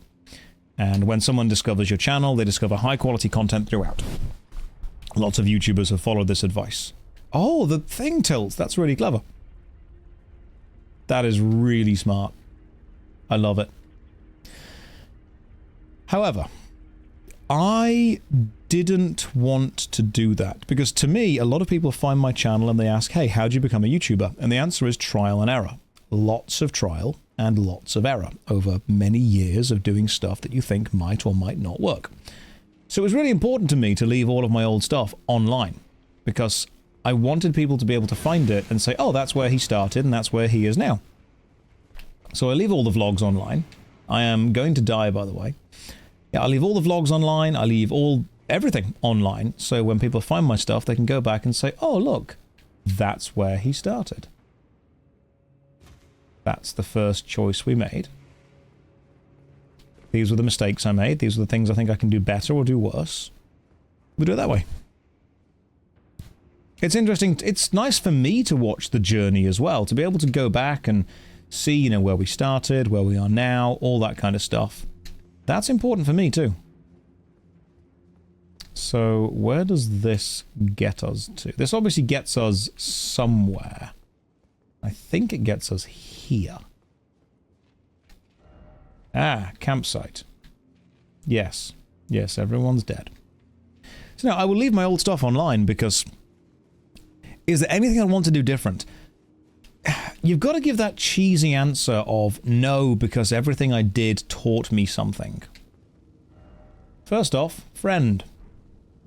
Examine the altar.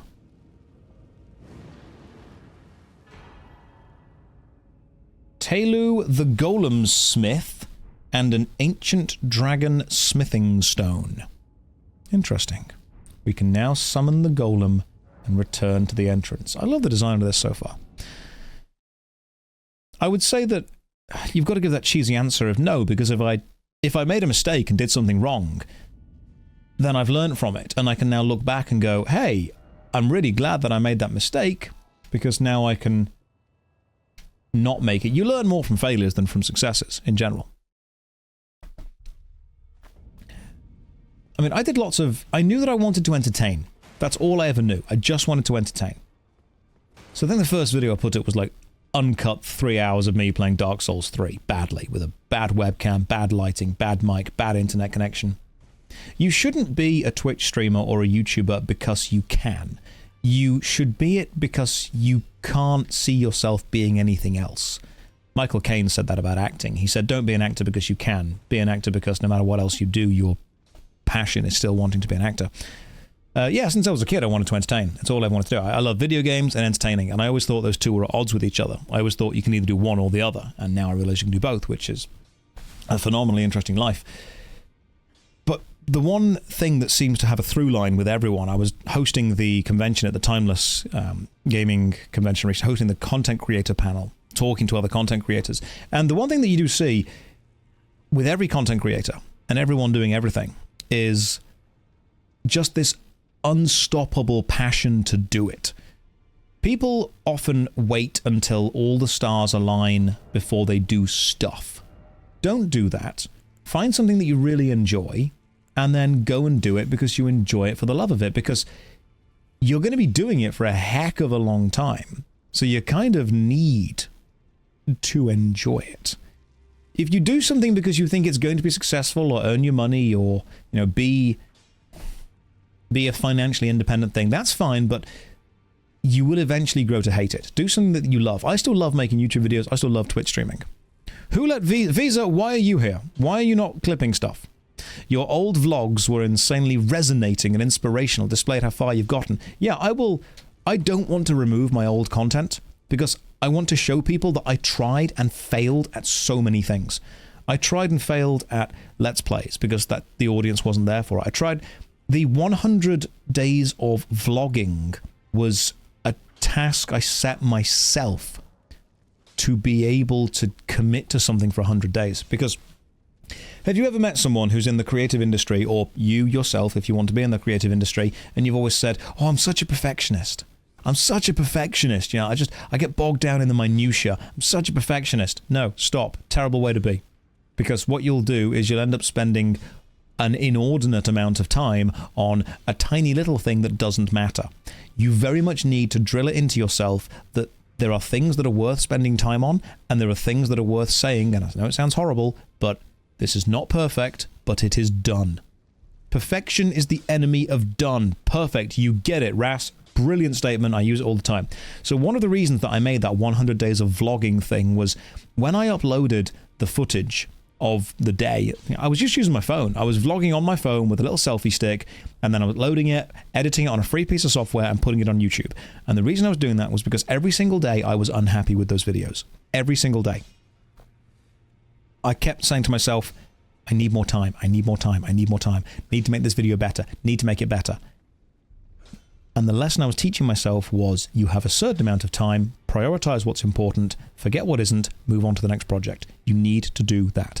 And then halfway through, we even added a little intro to the videos. And that was Peter, my friend, who designed that for me and sent it across to me. And the lesson I learned there was, it is sometimes worth asking people who can do stuff better than me if they are able to, you know, do that for me, save me the time of doing it. When will I fix the chroma key flickering? Never. Never. I'm explaining right now how I've spent time learning that there are certain things that are just not worth spending time on. And fixing the chroma key is one of them. Instead, I turned it into content. Prioritize your time better. Eventually, you learn that there is stuff that you can just kind of leave. You don't need it. Right, smithing stone 2. Let's buy 10 of those. Hang on. There we go. We've got enough of you, and god damn, we've got so many smithing stones. Okay, we need more of you, and some of you. Maybe I should pop some souls. Ooh, nice big soul right there. 22,000 runes. Yeah, fixing the chroma key is dumb, but it's not perfect. So I'm not going to take any of my old stuff down, because to me that is an important lesson. It is an important lesson that you only see the juggler juggling 5 eggs. You don't see the absolute warehouse of smashed eggs behind them, because they don't want you to see that. A lot of online content creation, especially personality-based, is about showing a level of perfection that isn't realistic. And I don't want to give you an unrealistic level of perfection. I don't want any of you to think that everyone or everything is perfect, especially me. So I'm happy to show you and leave, you know, the failures out there. That's okay. Do I have any idea how hard it is to stop juggling eggs? It's fine when they're in the air. Yeah, I mean, juggling's easy once they're actually in the air. It's the stopping that's the difficult part. Smithing stone 8. I need 2 of you. Beautiful stuff. Right, let's get this axe up to a higher level and just see what goes on. Absolutely whelming levels of perfection with it. Can I juggle IRL? 1 ball, pretty easy. 2 balls, that's getting challenging, but I can do it. 3 balls, that's when the skill kicks in, and no. The grainy image reminds me you're a real person. Well, several of you haven't seen the bee picture, because there were about 200 people here when I showed that. Now there's 1.3 thousand. So we could show the bee picture again. I could talk you through the bee story, if anyone wants to see the bee story. Let's just continue strengthening the Smith script axe, because I'm amazed that this has got, like, good scaling with everything. I'm actually quite scared how good the scaling is going to get with this. Right, now we need an ancient dragon smithing stone. The scaling's decent, to be fair. This is doing hundreds of damage. Okay, let me talk about the bee costume for those of you who weren't here, for the benefit of everyone else. You sent me the video, thank you. Thank you very much. The bee incident, yes. The bee incident. Let me talk you through the bee incident. What are we going for this? I've been to the ruined forge. I'm guessing that's what this is. This is just the ruined forge. Can I get kind of up there? I suppose I've got... How do I get to here? This map is weirdly laid out. The Temple Town ruins was where I died, wasn't it? Do I go from... No, you don't go from there. You must go from... I suppose I could just go that way. Yeah, we'll go there and then just go kind of west. So let me explain. Did I kill Melania, Blade of Mikola? I actually killed her in a no-hit run.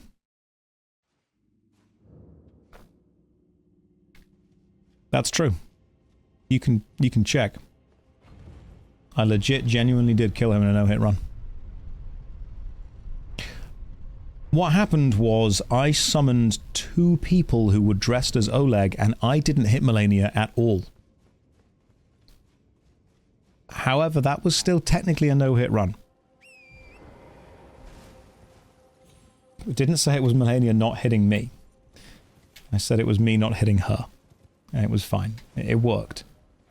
Where do we... Okay, you got to go down here, then around. I'm kind of picking this up. Ah, there we go.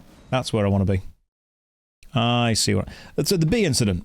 There is a streamer called Preach Gaming. I don't know if any of you have watched his YouTube stuff or his Twitch stuff, but he's pretty big in the World of Warcraft and Final Fantasy XIV kind of area in general. Preach Gaming, big guy. He has worked with Path of Exile, he's worked with World of Warcraft, he's met and interviewed a load of famous people. He's a big deal. Yeah, he's a nice guy. He cares a lot about gaming. He's found a lot of success making content over the years, and he has a convention called Preachcon that he hosts every year. Now, I was at the Timeless Gaming Convention in Manchester on Wednesday, and I got a message from Preach saying, "Hey Josh, we're actually holding Preachcon on the same day. Do you want to be a secret guest? You know, don't announce it to anyone, just turn up, it'd be really good fun." And I'm like, hell yeah, that sounds fantastic, let's do it, secret guest all the way. So on Wednesday, I went to the Timeless Gaming Con, I did my presentation, did my thing, did all the hosting, and then halfway through, I jumped in a taxi and managed to flee 20 minutes in a taxi to Preachcon. Didn't tell anyone, it was just like a super secret thing, turned up and did a... Why, game? Let me just get angry at this first, hang on. So I need to get back on the steed and then jump. No, come on, you need to jump. Why am I... Is this a lie? Do I need something to be there for it to work? Ah, it's a locked spring. Okay, cool. Anyway, I did the Timeless Gaming Con, and then I went to Preach Gaming. We did this little kind of skit where it was a quiz, it was very fun, and then on the next day, Thursday, I decided to spend all day at PreachCon. Met a load of people, hung out with a load of you, it was super good fun. Now, Preach, a couple of, I want to say months ago now, he dressed up in a bee costume, and this is a picture of him in the bee costume. You know, because there's a Final Fantasy 14 boss, Honey Be Lovely, and someone said, hey, Preach, dress up in the bee costume. He bought a bee costume, he put it on, he streamed in it, he's done some interviews in it. Fair enough.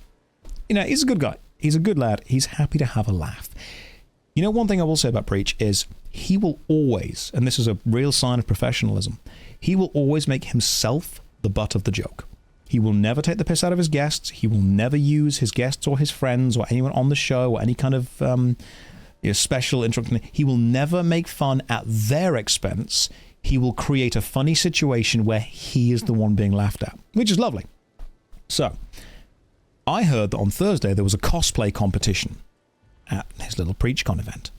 And I walked up to him and I'm like, Mike, do you have the bee costume with you? And he's like, yeah, it's just over there. Why? I said, don't worry about it. It's fine.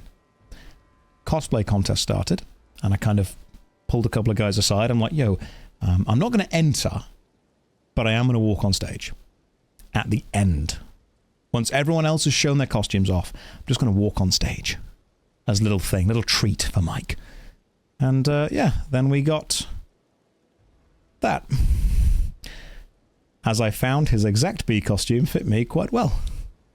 And I walked on stage to a round of applause, copied his little pose, and as you can see, the gym is starting to pay dividends. The gym is starting to pay off. We're getting a couple of guns. We're getting the gains going on there. This is not the end game, don't you worry. We're going to get way more jacked. That's the plan. We're doing it naturally. We're sticking with the eggs. We're sticking with the protein powder. We're sticking with, working out, eating healthy, eating clean, doing what I can. But that's the start. That is the bee incident. And then I left stage, got changed again. So when someone says to you, hey, what's the bee incident? Now you know. That's the bee incident. There we go. We're going to get... The gym journey has just begun, guys. It's just begun. Long way to go. We're going to get the gains. Right, let's have a quick look at the weapons that we're looking at here. So, here's the problem. The Cold Grave Scythe is 248 plus 162, whereas what I've currently got is 313 plus 226. That's like 539 damage. This axe is mental. It's extremely powerful. I could use a shield with it. I could have like a full shield with the axe at the same time. But I'm not going to do that. Instead, what if we were to do like full-on Armor of Solitude it with the Kratos axe? We could even up the... Okay, we're doing full poise, Kratos axe, hacking away, lots of throwing. Let's see how this works. Any tips on traveling abroad? 30 years old, never left the country, heading to Turkey for 10 days. That is fantastic. I will tell you one of my favorite old sayings. Travel is the antithesis of bigotry, without a doubt. The more you travel, the more you realize... I was actually having a chat with a really nice Uber driver while I was... The journey from Timeless to Preachcon, really interesting. One of my Uber drivers was a guy from Somalia, and his dad owns a farm. And I said, hey man, what's the goal? What's the dream? And he's like, oh yeah, I want to return to the farm, want to run it, I want to be able to be involved with that, being outside all day, working on that kind of stuff. And it was a really interesting conversation about this guy's kind of lifestyle and his values and who he wants to be and what he wants to do. And that kind of reinforced to me that the more you travel around, whether it's to different countries, different places, you realize the vast amount of people just want to live their life, have a good life for them, a good life for their family. They want to have some good food, some nice clothes. They want to have a fair and safe time. That's what it is. I know that the news in general likes to spread a massive amount of negativity because that's what gets the views, that's what gets the clicks. And people have said, oh, the world's more dangerous than it's ever been. Statistically, there are arguments both for and against that. But in general, taking the whole normal argument, the more people you meet from different countries, different walks of life, the more you realize most people, their problems are very similar. And their desires and their care and their love for anyone else, very similar. There's that line in Game of Thrones, you know, most people don't care about the affairs of the king, they pray for a good harvest and a decent winter. So when you travel around, sometimes you expect other cultures to be vastly different, and what you understand is that while the art is different, while the music is different, while the weather might be different, the food might be different, these are all, when I say superficial, I don't mean they don't have value, I mean that they're very kind of surface level. They're superficial differences between many cultures, but the human experience and the desires of a lot of people, remarkably similar.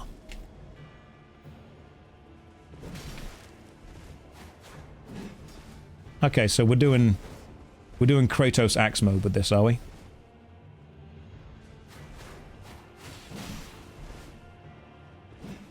Oh, he dodges! I love him. He's pretty goddamn good.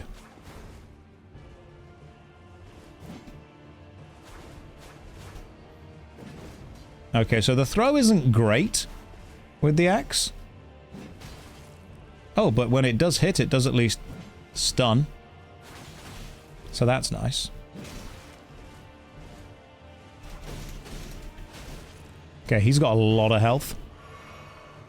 You can do a full Kratos cosplay.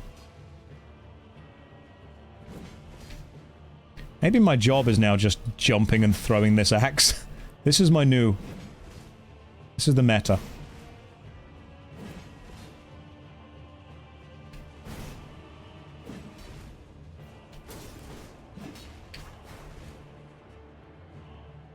So I would say when you travel, don't expect to be absolutely blown away by a different lifestyle. There's a thing in Japan called Paris syndrome, I believe. And that's when a lot of Japanese tourists go to Paris and they kind of expect this beautiful, amazing city. And they realize that actually it's just a pretty normal European city with some kind of Parisian architecture within it. So don't expect to be fully blown away.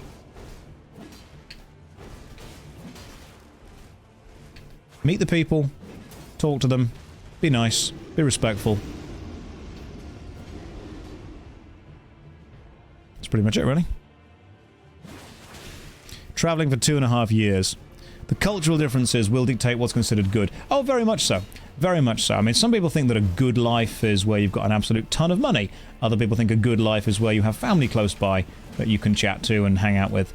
Some people think a good life is where you are heavily respected in your industry. Now, what is considered good does, of course, culturally change, but I think most people are nowhere near as angry and violent as the general news would have you believe.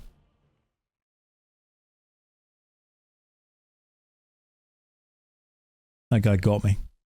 That guy got me, and the axe was fun, but we're going to go back to the double scythes because I know what I'm doing with those. So we're going to go back to the Cold Grave Scythe. Nope. Bloodgrave Scythe on the main hand. Cold Grave on the offhand. I'm going to carry on. I need to stop being distracted by the new and the shiny. Whenever something new comes out, I'm like, ooh, that looks good. Ooh, that looks interesting. I can't be doing that. I can't be being distracted by the shiny and the new every time. What I also might do is take off the HP boosting thing and replace it with the Claw Talisman. There we go. That, to me, is looking good, because that way the jump attacks are even better. I'm going to go and get the hands at some point, the special hand weapon.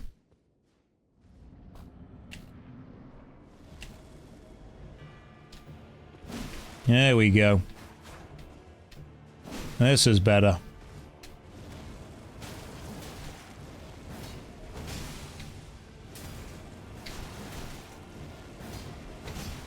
This is what I want more of.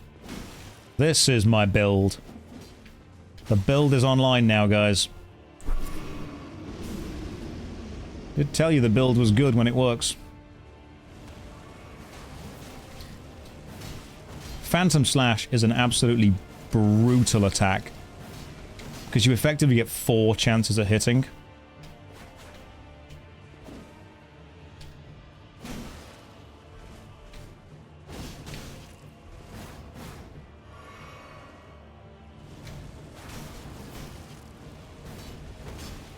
And even if the enemy move within that 4. It's really powerful still. Oh! Oh! He slices! He slices, he dices. It's a goddamn powerful bear.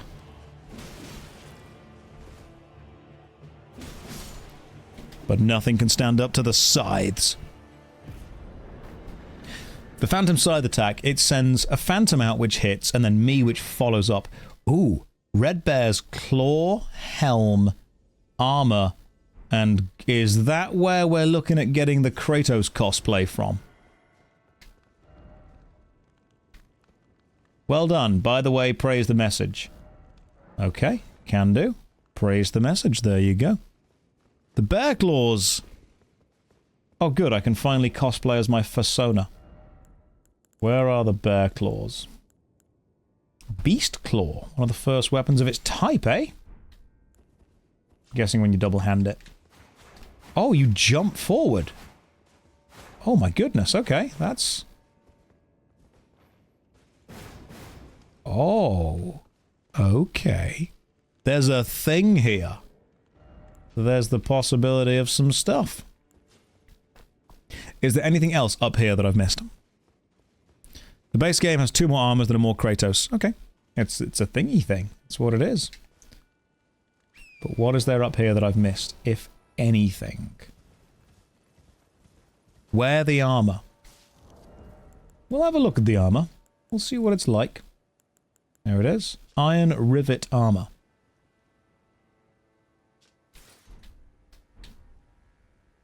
That is angry old man vibes. I like it. But it's not quite Radahn's armor, is it? We want the sexy red cape going on.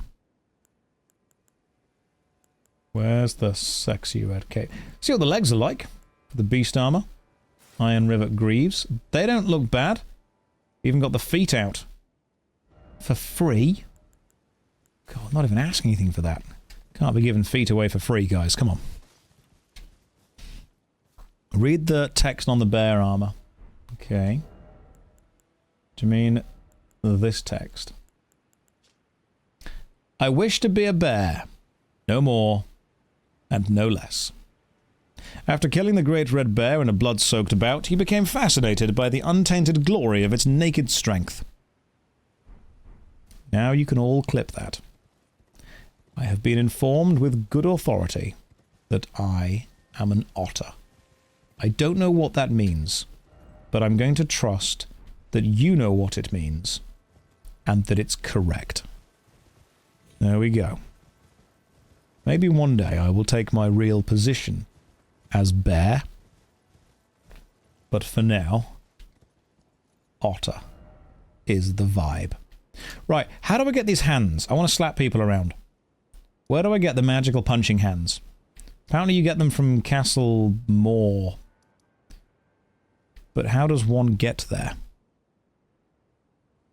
I'm asking chat for advice, which is a terrible idea. Ruins east of the Altus Cross. Right, so where's the Altus Cross? That's the ruins of Unt. East of High Road Cross in the ruins on the map. Oh, do you mean just there? This kind of place? Yeah, we can get there. No problem at all. Let's go this way and then go that way. And then we just slap people. We can do this. Are they good, the punching weapons? Will I be able to punch people well? They're very good. This explains why when I was in a PvP match, someone just slapped me around. I got very slapped in that match, without a doubt. East, you say? These kinds of... Oh, this is a camp. Is there a skadoosh fragment around here somewhere?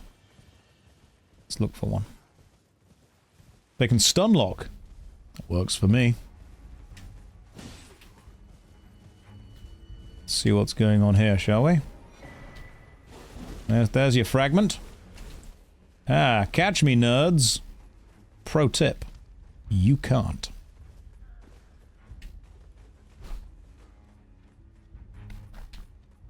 Look, we're calling them skadoosh fragments because I can't not see that word every time I read them. The Morth Ruins. The monk you need to challenge is near a grace in the ruin. Need to use an emote to start the challenge. Oh, do I? Another skadoosh fragment. Oh, this guy. This guy right here. Is that the guy? Time for a pose off. Oh, he's not happy. Alright, it's fine. What if I were to rally cry? No, he doesn't care about that. What if I were to change jump for joy to the ring? Maybe if I show him the ring, he'll give me the fist. Don't read too much into that. We're having a good time here. Don't ruin it. Don't change the vibes of this stream. Stop it. Okay, he doesn't want to see the ring. What about a what do you want? Ooh, let's do this.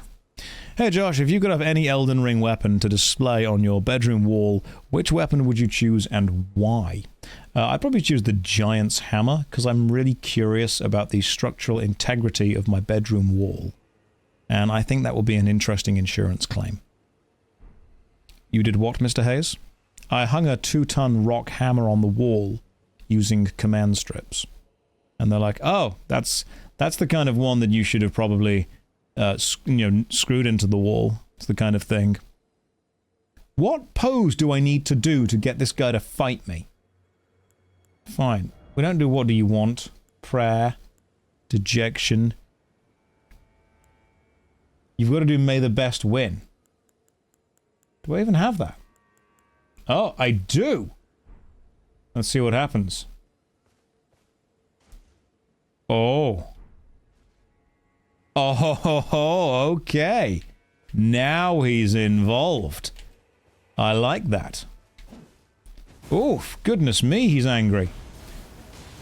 That's fine. I'm angry too. He's... oh my god, he does so... Why did nobody tell me this was a hard fight? I came at this with, like, meme energy. hang on. I was dilly-dallying. It's time to shilly-shally instead. Alright, just let me lock in with this. You full-on lock in. Can I just talk to him again and the fight starts? Have you got to do the emo every time? Oh my god. Someone in chat will know where the dilly-dally shilly-shally thing comes from. They'll know it's from the greatest film of all time.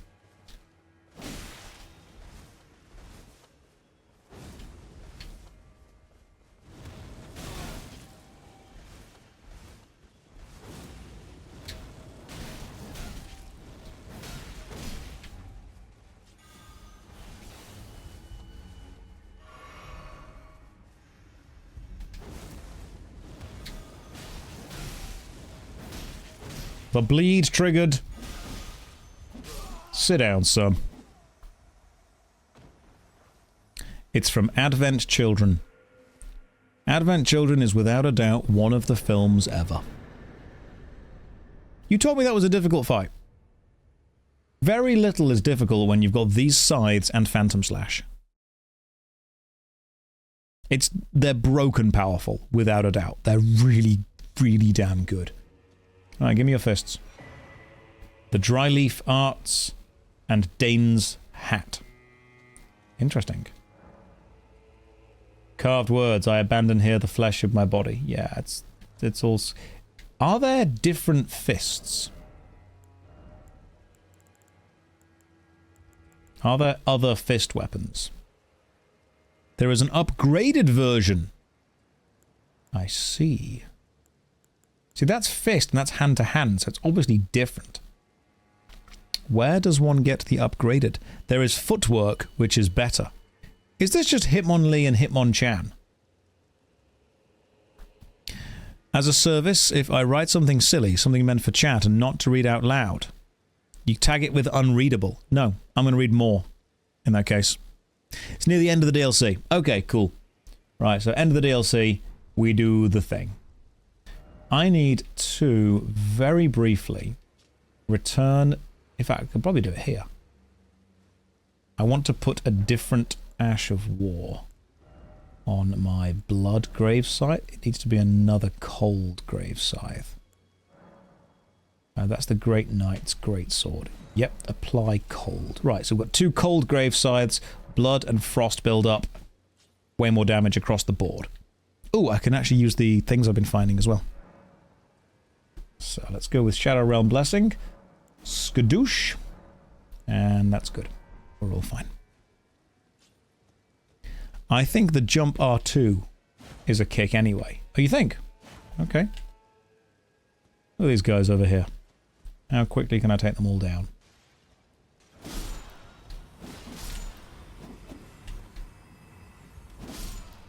Pretty goddamn quickly with these scythes. There is a hole in one of the ruins which leads to another part of the map. Interesting.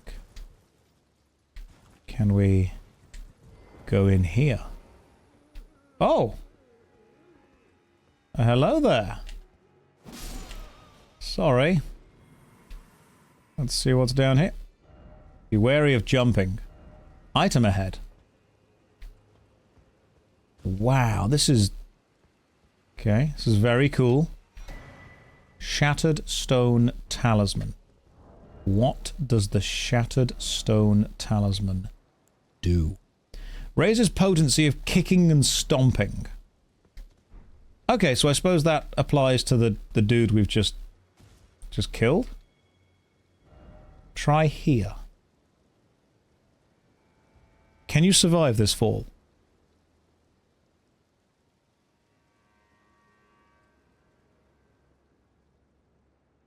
No.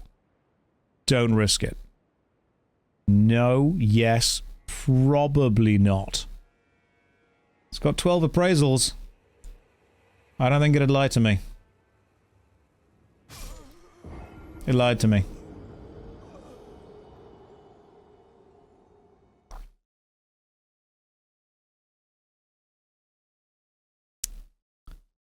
However, what if... Bear with me. What if I were to do the same thing again, but just kind of hope it works this time? I see no problem with this plan.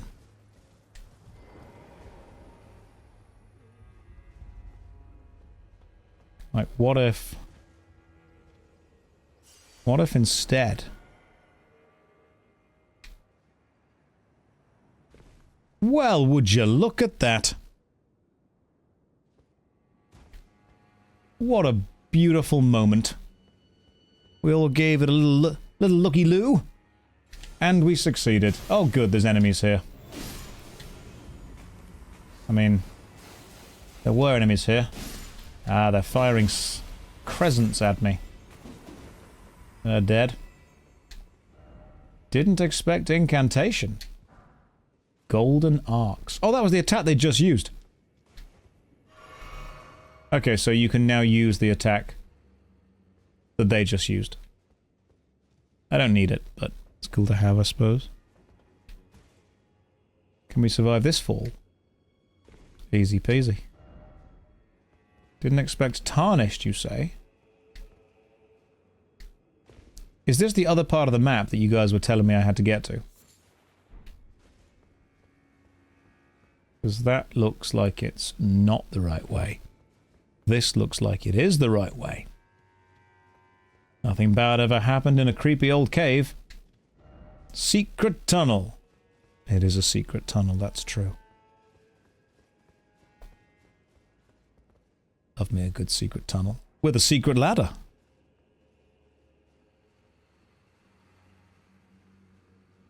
What games am I planning to stream next, and why is it Titanic Adventure Out of Time? Have you been spying on me? Have you been hiding in the bushes outside my house?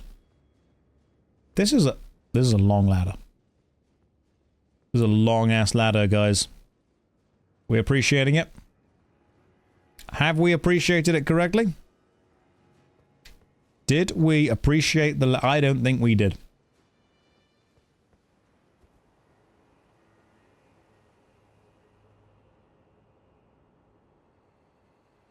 Now, I will turn this stream around unless some of you are paying attention.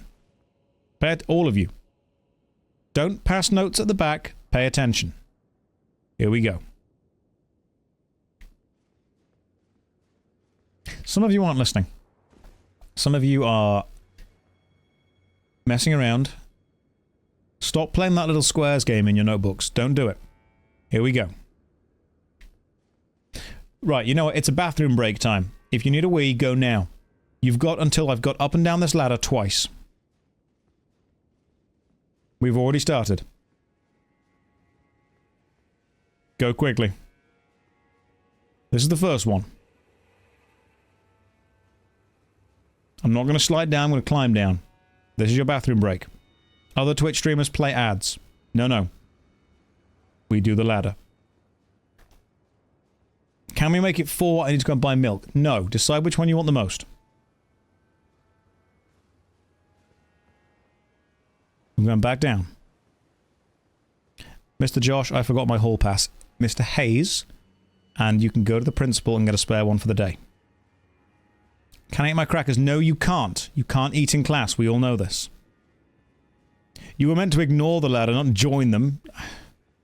I like how the Jedi are all like, there must always be balance in the Force. How many Jedi are there? Several thousand. How many Sith? 2. It's hardly balanced, is it, Jedi? Back up we go. This is the last one.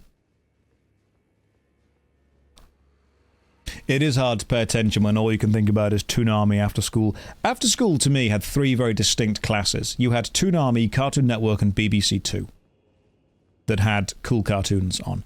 But there was very much a Toonami versus Cartoon Network divide, I think, amongst the middle-class kids. Were you a Toonami kid? Or I was a Cartoon Network kid. I threw my hat in the ring with Ed, Edd and Eddy, Dexter's Lab, all that stuff, Cow and Chicken.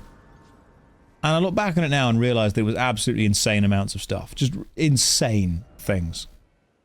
How have I been to Bonnie Village before? I've already been here. But I don't know how. Oh, this is where they make the pots. Pauper ahead. Okay. Oh, that dude. Now, he's just making a pot. He's fine. We don't need to fight him. Oh, it's you. It's the naked one. Anastasia. Greater Potentate.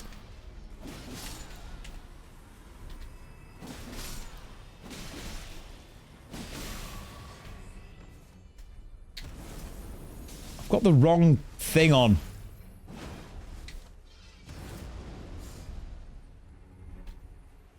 Hang on. I put the wrong thing on. I've not got Phantom Slash on, which is very annoying. Let's just kill you and get whatever you drop. That is a knife, without a doubt. That is very much a knife. Give me a drop? Of course you're not. Right. How do we get across this bridge? Maybe we don't. Maybe we jump down here and collect all the items. Nothing bad of... Oh god, there's dogs. There's also a fly in this room that I'm trying very hard to ignore. This is taking all of my professional training. Ignore the fly. It's very warm in the UK. There's flies around. They just happen to happen. And I've got to... Don't do this, fly. This is not the arc I want to have happen on this stream. We're not having the fly moment. I can see you. Rubbing your hands together with your little plans. Standard fly or damn annoying fruit fly? Just like a standard fly. Just not one of those annoying flies. One of the big, thick, chunky flies. Just kind of hanging out. It's on the ring light. I can see it. It's flying past me. We're going to stay calm. I'm going to stay focused, guys. What am I going to do? Jump over here. It's going to fly right in front of my face during a boss fight. That's what's going to happen. I feel some of you are quite invested now in the saga of the fly. Ooh, a pot. A hefty pot. Fancy a bit of a heft? The fly... Is it on me? Is it literally... Where are you? Come on, I can get you. Come on, fly. What if I can see you? What if I move very slowly? Game, stop it. Don't make this harder. Right, I'm not doing Elden Fly and Elden Ring.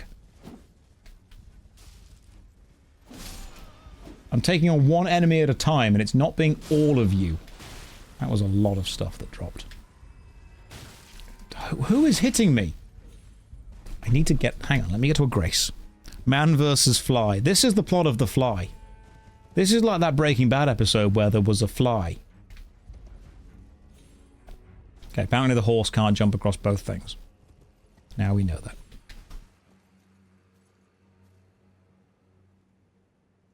It's in the room somewhere. Catch the fly IRL and in-game at the same time. Am I going south? I want to go this way, don't I? This is the way I think I want to go. Oh, it's teasing me. It's in the goddamn walls. Now, there's only one source of light in this room. It's flying. You can get the Sauron armor here. What if I were to open the door? Ah, I didn't think about this fly, did you? Yeah. Now there are two light sources. Now there's the lights. It's on the door. It's on the door. Hang on. Oh, there's a dog here. Good. Excellent. I've got a cleaning cloth. Just bear with me. This is an important part of the saga. I win. That's what you get when you take on the build. 31 decks. I hit a fly. I'm very proud of myself. Thank you. That's a clip right there. Oh, good. We'll just get into the whipping hut. The fly wishes it were here. Oh, there's a dog now as well. You guys want to see a dog? You missed, didn't you?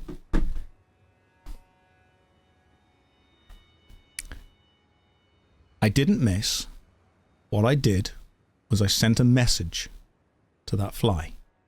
Message was, don't mess with me. I've got a duster. That's a very strong, powerful message in Flyville. Come here, you. You are wanted on screen. You are becoming a little chonker.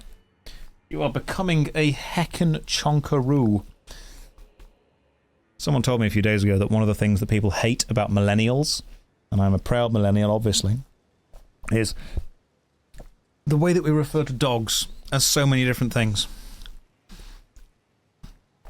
The dog will clean me. This is Piper. Thanks, Piper. Appreciate it. She enjoys cleaning me. And then what she'll do is she'll fall asleep on my shoulder. There's a sausage dog. She is becoming a bit of a chonky sausage, though.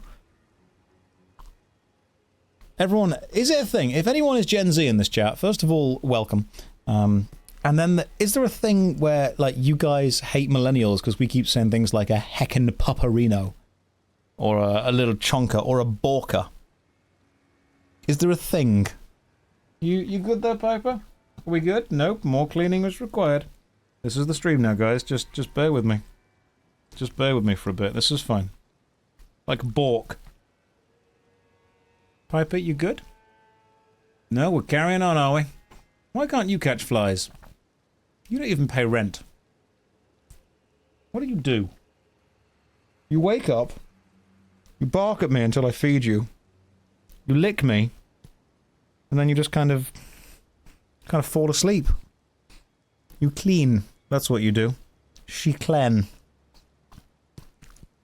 We good? You happy now? Yep. We good? We about done? Is it time for relaxings? Gonna curl up on the beanbag? I bought a beanbag. It's no longer my beanbag. I miss having a beanbag. What I have now is a big dog bed. Okay, we're gonna go down there. Jump on. It is adorable though, because how she gets onto the beanbag is she kind of just stands there, looks at it, and then just leaps and sprays her legs out and kind of splats onto it, and then she just curls up. Right, there we go. We good? There is another dog if you want another dog. Apollo. Apollo.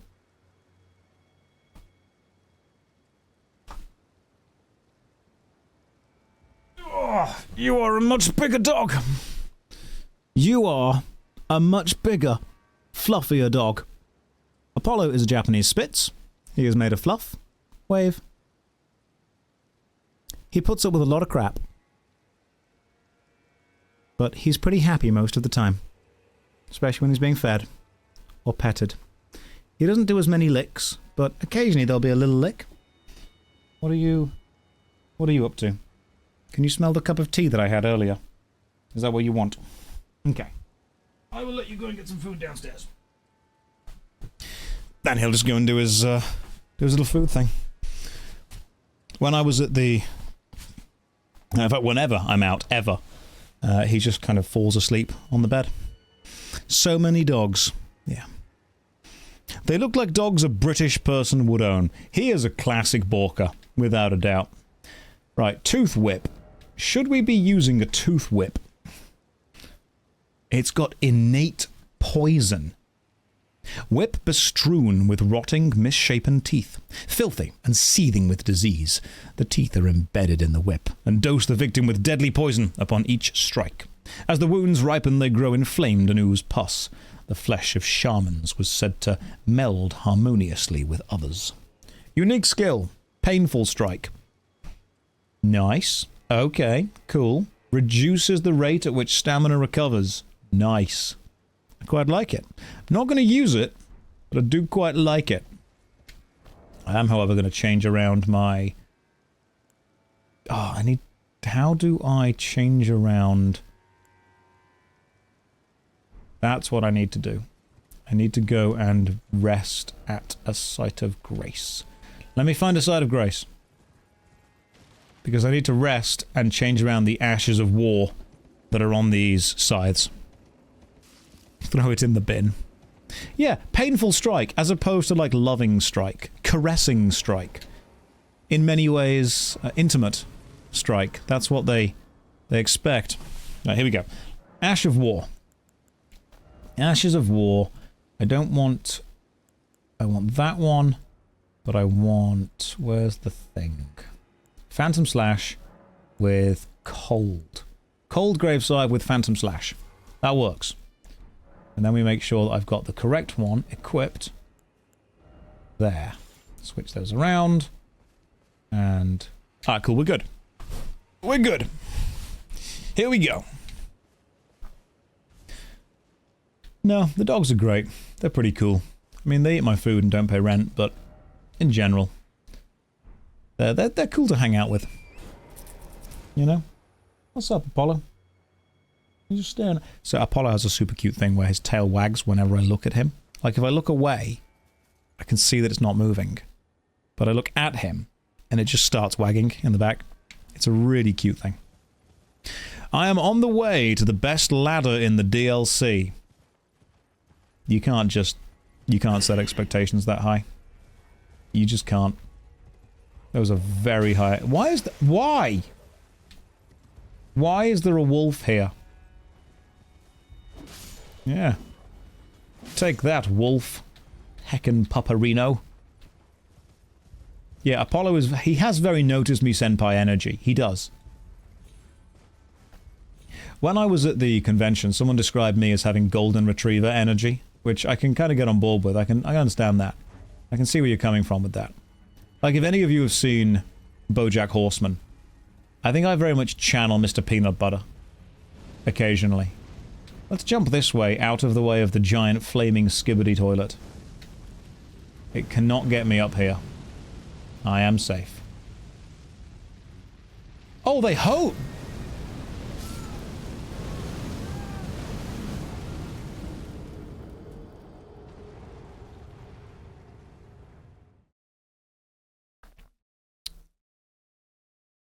Is the safe in the room with us right now? Right. Let's do that again. Let's not take on the giant angry skibbity. He jumped to impose. He was checking I was dead. That guy had special eyes, which means he drops more runes. We are only safe on the ladder. Everything except the ladder will ultimately betray us. All non-ladder content is cancelled. Look at this guy. Look at him. Angry skibbity dude. cool thing about this is when you land, you don't take any damage no matter how far you've jumped. I'm gonna just avoid this guy for a bit. He does have special eyes. Look. Look with your special eyes. My brand. Classic internet.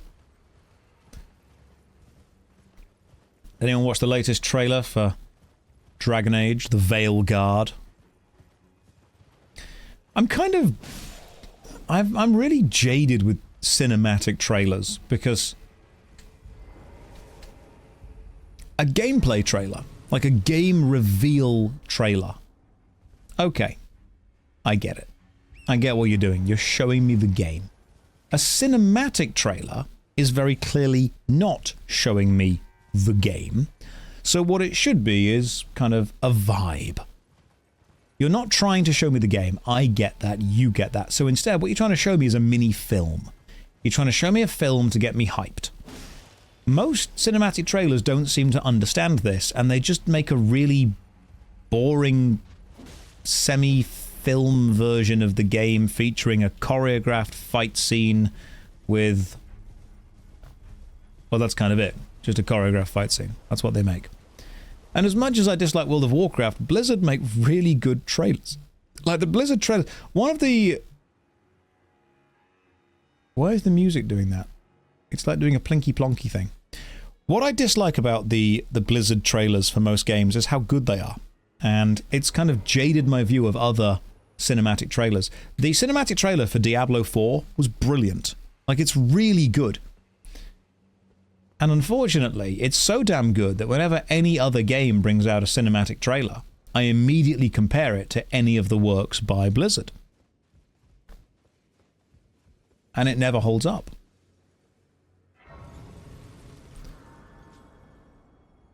If you're going to make a cinematic trailer for the game, what you're making is a film. And I want you to make a film that's so damn good, I want to share it with a friend. I want to say, hey dude, come and watch this. If it just ends up being like a really average trailer, then I'm not bothered at all. Right, what is this? We're in some kind of church. The vibes here are immaculate. Like, I would hang here. I would chill. Who is this? Hi. Who are you? Well, we don't often receive visitors. It is a pleasure in land so forsaken, seeing that we have convened. Allow me to mark. Hole-laden necklace. Ruins map. Oh, thanks. Sweet. Map of the... I'm guessing the ruins are like this bit over here. Alright, cool. Ruins are there. There are two NPCs here. Care, because one is pure black armor, and I did not see her at first. Or it's a finger flute. Okay. The map I gave you. It is said that after sounding Ooh. I only wish to help. Ring a bell. I'm not mistaken. You are a fighter. I've been comparing this to Dark Souls 1 a lot. Pine for power. The music's doing that weird thing again.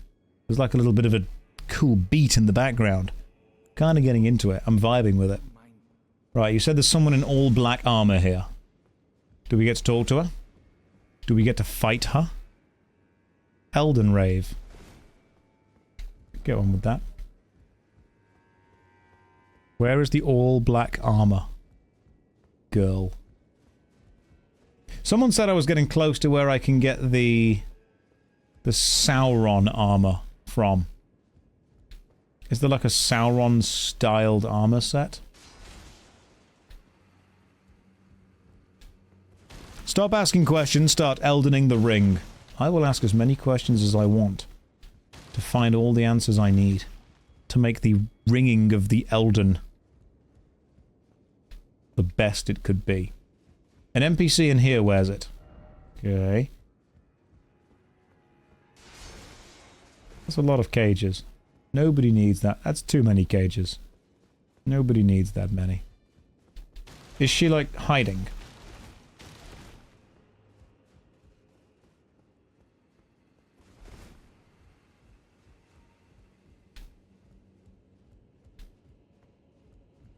You ran past her. I'm pretty sure I didn't.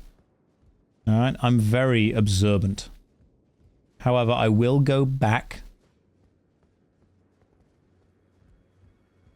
Just out of curiosity. To see what's going on. Go left. No, go right. Alright, go right. She's pretty lit up.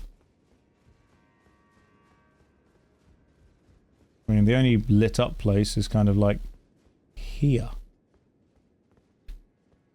She's around here somewhere. You're making this up, aren't you? Right pillar near the gate. There's the gate. There's the pillar. Nope. Lied to me. Turn around. Done. Pillar has light above her. She's not here. She's not there. The right pillar near the gate. Oh, there she is. Yeah, I saw her. How's it going, Sauron? I've no interest in small talk. My only concerns are the concerns of Count Emir, and you are not among them. Good voice acting. Only Count Emir's kindness is a gift you will sorely If I cross Count Emir, there is nothing more. be gone. There is nothing more to say. Nothing makes me want to talk to you more than you standing there like an edgy emo kid with a Sauron helmet and a katana. My God, look at that. Look at the vibes. Immaculate. Without a doubt. That sword's pretty cool. Can we get the armor? Do we get the armor? We should get the armor. Yeah. She has Daedric armor. That's what she has. It's in a jail. Is it? Right, let's go and find it then. Wherever it is. Original character, do not steal. Josh the Hedgehog. Ah. A dead person square. What's over here then? Didn't expect a dead end. I suppose in a way. Yuri, beloved child, taken before his time. Do not Google Yuri. Did not expect to find an Elden Ring, but okay. Cool. So we've got some bad stuff going on here. It's nice to have your voice as company while I code for a game jam. Pity I don't have a second monitor. Pretty sure that's illegal. You aren't allowed to watch. So, how does one... Is there anything else in this cathedral that I need to know about? Like any kind of secret things that I should do?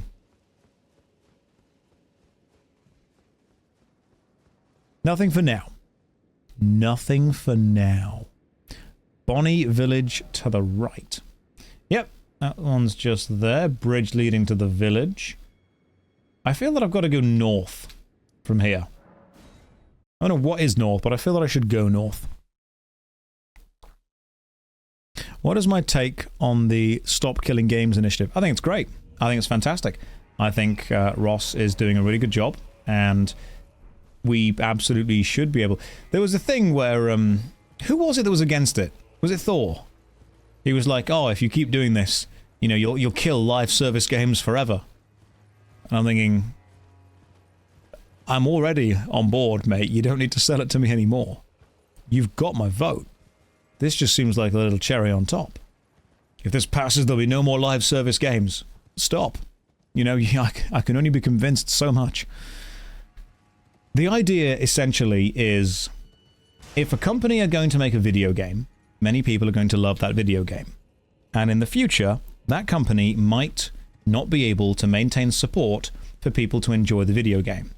If the game requires a download, there may not be download servers for it. If the game requires connection to a server, there may not be servers hosted online for it. And the initiative is basically saying, make it possible to play these games once the companies have stopped providing an official way to play them. We're not asking for ownership of the games. We're not even asking for the ability to monetize them. It's not a case of, hey, you've finished with your game, now let me make money from it. It's a case of, right, you no longer want to pay the cost to maintain your game. That's fine. I would like to host a private server for it and allow my friends to play it, which is great. You think about stop killing video games. I've got a Sega Master System. Classic old original Sega Master System. If I plug that into a TV that can take it, put a cartridge in, I can play the game. I've got a PlayStation 1. You put a CD in, you can play the game. Purchasing those games did not give me copyright exclusive holder rights to them. It didn't make me the owner of them. What it did give me was the ability to play them for as long as I have the hardware and the software needed to play that game. The Stop Killing Games initiative is essentially saying, hey, once the company that make the game and owns the game and has made money off the game, once you stop supporting it, give support to give the community the ability to support it themselves, which is fine. Like a personal example, Otherland. Have any of you seen the saga I did where I played the MMORPG Otherland all the way to the end? The end that existed there. I was only to play Otherland because I was able to download the files from Steam and there was a server being hosted. That game is now offline forever. You can't play that game anymore. You can't log onto the server, you can't get the files. Will it ever be playable again? Probably not. Because who owns the game? Well, it's kind of caught up in a legal battle between whether it's owned by the original developer, the host of the server, the person that wrote the books. It's an absolute legal nightmare. But the loser isn't the legal rights holder. The loser is the person who says, hey, I'd like to play Otherland. The loser is the person who says, hey, I'd like me and my friends to play WildStar. The loser is the person that says, hey, wouldn't it be cool to get a 5-person group together and try and run through Terra? The loser is the person that buys The Sims that requires an online download for it and then can't play it. Here's an interesting fact. I think it was Tony Hawk's Pro Skater 5. Correct me if I'm wrong on this. It's one of the Tony Hawk's Pro Skater games. But I think it's Tony Hawk's Pro Skater 5. When you purchased the disc for Tony Hawk's Pro Skater 5, is that the correct one? The disc contained the first level of the game. And when you put the disc in, what it then did was download from a server the rest of the game. And the reason they did this was because they weren't able to get all of the data printed to the disk in time. They didn't have everything ready for the print date of the disk. So instead of delaying the game, they printed what they had on the disk, effectively the first level, and then they gave the disk the ability to connect to a server to download the rest of the game. That server is now offline, which means if you purchase, even secondhand, the disc of Tony Hawk's Pro Skater 5, you will get the first level and then nothing else. You can't download the rest of the levels. You can't download the game because the server that it will connect to is offline. Provided you've even got a disk drive. When I was lucky enough to get a PS5, I specifically bought the one with the disk drive because I very much value physical media. The Stop Killing Games initiative is basically saying, hey companies, we absolutely understand that you are not going to keep this service online forever. When you take it off, give us the ability to host it ourselves. Not monetize it, not own it, not take copyright from you, but at least host it. And hey, if you ever come back and want the official servers back on, we'll take all the private ones off. Not a problem. That's fine. Yeah. Like a game that needs a day one patch that's 40 gigabytes. That's not a patch, that's the rest of the game. So I very much agree with the Stop Killing Games initiative. I think, personally, from an artistic point of view, video games, when they have been created, should be able to be played... Nice, that's water. Should be able to be played for a long time.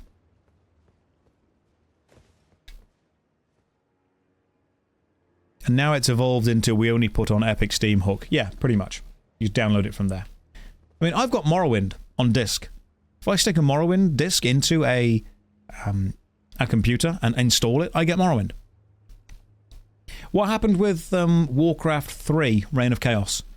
Remember when they made Warcraft kind of reforged? The upgraded, remastered version of Warcraft 3? And in doing so, they actually completely removed the ability to play the original version? Remember that? So if anyone's not sure about this, and again, correct me if I'm wrong, Warcraft 3 is a very good game. The expansion, what was the expansion called again? It was, the original was Reign of Chaos, and the expansion was it the Frozen Throne? Because that was what set up the whole kind of Arthur's storyline. Those games were great. I liked the graphics, I liked the style of them. When they brought out Warcraft 3 Reforged, they updated some of the I want to say upgraded. I want to say they updated some of the graphics and some of the gameplay. But they didn't just update it for the Reforged version. They went back and retroactively updated it for the original version as well. Which means if you connected to Battle.net at all and you had the original version of Warcraft 3, it would effectively forcefully update your game to look like the new version. Which means if you liked the old graphics and the old gameplay style and the old balance, and screw you, who cares? You're not allowed to do that anymore. The only way to get the game as it originally was is to own the original CD and to install it onto a computer that does not have connection to the internet. Which I think is a shame. Try running and then jumping. Absolutely. I 100% trust you. This is going to work. It actually did. I'm quite shocked. Cool. Oh, hello. Flaming man. Oh, I see what you're about to do. Oh, brilliant. Killed his friend. So the Stop Killing Games initiative is kind of a, hey, maybe if you're not gonna let me officially play your game, you could give me away. I mean, think about it with books.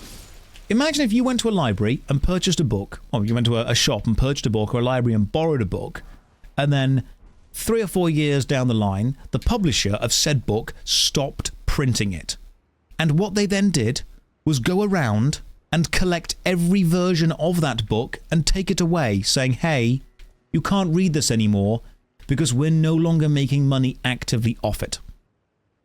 Imagine if a band released an album that you listened to, and then eventually they decided, you know what?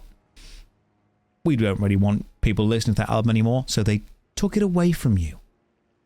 Now, if the band was hosting the album on an online hosting site, and they were paying, you know, the hosting fees, and you were paying the rights to access the album, god damn it, and you were paying the rights to access the album, and they said, hey, we're going to take the server offline, customers would rightfully say, hey, maybe we could just download the songs so we could always listen to them.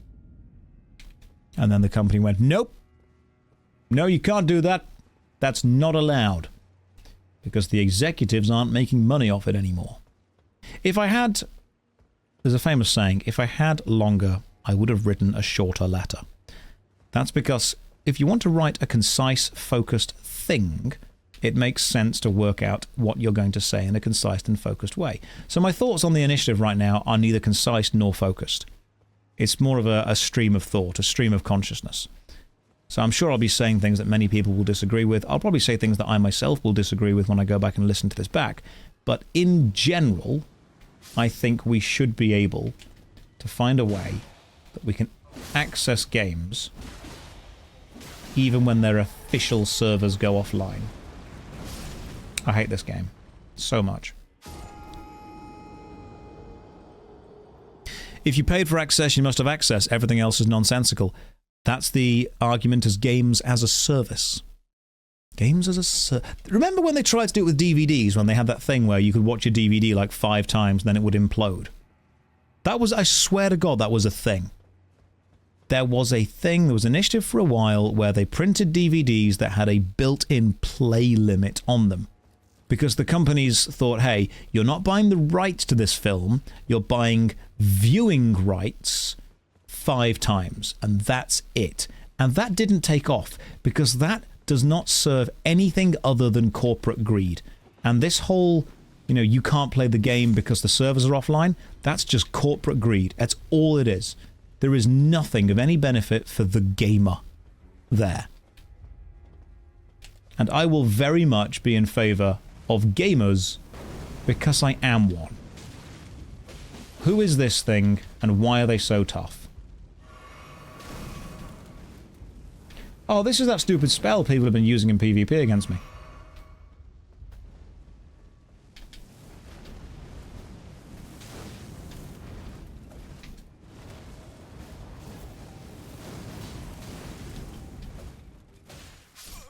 God damn it.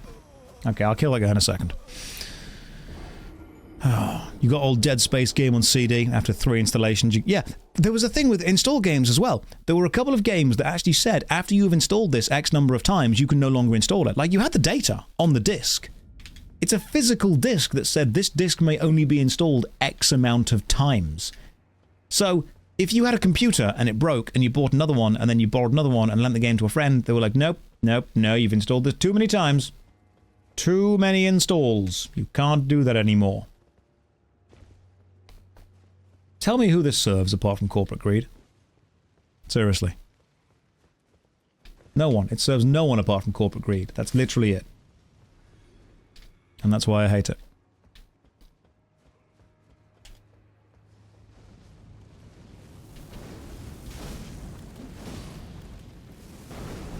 Okay, this enemy is rock solid.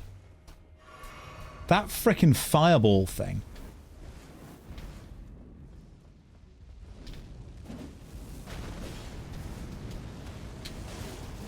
Let's just go full aggro, shall we?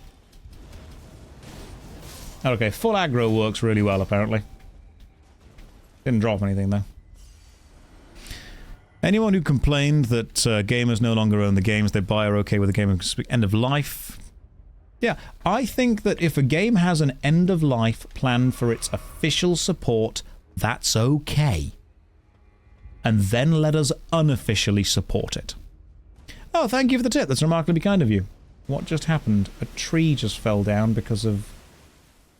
Oh, it's an angry tree. Okay, we're going to shadow the Colossus this, are we then? Okay. Do you remember a specific PC Mag or TV advert that got you hyped for the release of a game? Zelda Ocarina of Time for the N64. So I had a load of old PlayStation magazines. I loved them so much. And I think the one that got me the most hyped, and I'm going to sound like a horrible millennial here because I was a young teenage boy, was all the ones of Lara Croft. I'm sorry, but yes. When Lara Croft appeared in a magazine for Tomb Raider 2 or Tomb Raider 3, I'm like, I need this game. Unfortunately, I don't think there's a way to tell my parents I need this game. And then my dad came home with it one day and I'm like, I understand. I see the level we're working with here. I respect his decision and agree with it. It worked. I'm sorry, but it worked, man, without a doubt. It just did. Future Cop LAPD had a really badass couple of adverts for it as well. I do kind of miss, like, weird TV adverts. I don't watch TV much anymore because, you know, I'm normal. But... I'm sorry if you still watch TV, but how few people actually watch TV now? Does anyone sit down and turn on the telly? No, you sit down, you turn on Netflix, you turn on YouTube, you turn on Twitch. Very few people actually just turn... I'm sorry to say this, but it's old people and your parents. That's who's watching TV. Like, if you go and visit your older relatives, they will put the telly on. And then you'll be amazed at how many adverts there are in it. That's what shall happen. I went to visit my granddad yesterday, and he was watching Star Trek: The Next Generation. It was on the TV. And I'm like, I turned to him, like, oh, cool, you're watching Star Trek: The Next Gen. I love Star Trek, one of my favourite Star Treks. He just looks back at me and goes, dunno, never seen it. And there was a moment I'm like, Granddad, it's on the telly. It's right there. When I turned up, it was on. And he went, oh, yeah, I'm not watching that. I'm like, what? What? What are you doing then? He's very funny. He makes me laugh a lot. Like, he's old now. He's walking around with a cane. He's stumbling a bit. And I walked in, and I'm like, you've got stuff on the floor, you know, this looks like a little bit of an obstacle course. You're going to be, you know, fall over stuff here. And he goes, so I was watching the gymnastics on the Olympics. I thought I'd give it a go. Obviously, he was just taking the piss, but it was very funny. Yeah, TV's an ambient noise for old people. It was muted. That was the thing. I walked in, and there was just Picard muted on the screen having a conversation with Marika. And my granddad, he has this hobby now where he sits in a bungalow next to a kind of sliding glass door that you can see outside for the garden, and he watches his laptop. He watches the weather update, and every few minutes just checks it's right by looking outside. Like, I got round, and I'm like, what are you doing? And he's kind of looked at it, he went, it's 21 degrees. It's about right. And just looked outside at the same time. Sometimes he kind of goes, it's raining, and then looks out the window, and it is raining, and he'll be like, yep. But he needs to just check. He can't trust. He must check. Right, so we can't go in the water. The water is deadly. I mean, he is correct. He's keeping himself busy. You know, he's not hurting anyone. Oh, there's another one of those things. Are they regular enemies? Like, are we going to get those dudes showing up quite a lot now? They're just normal guys.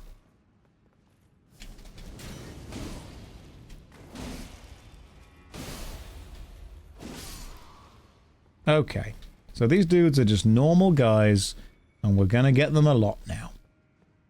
Good. Is that a boss? Is that a weird boss? It's probably not. This part of the game has got Eternal Ring energy. Ember of Mesmer. Don't know who Mesmer is. I think they're important. My God.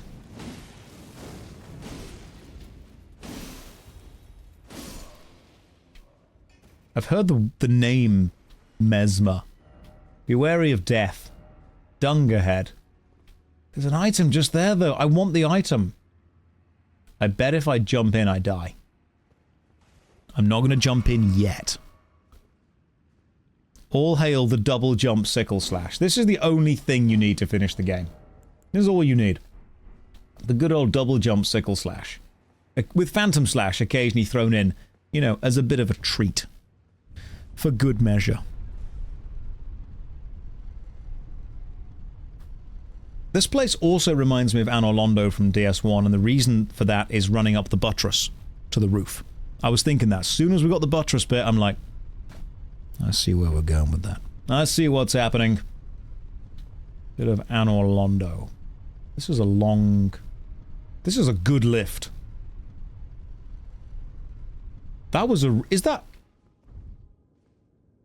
Did we appreciate that lift enough? I don't think we did. Some of you weren't paying attention. Wal says we're not doing this bit again. Don't tell me what we are and aren't doing on the stream.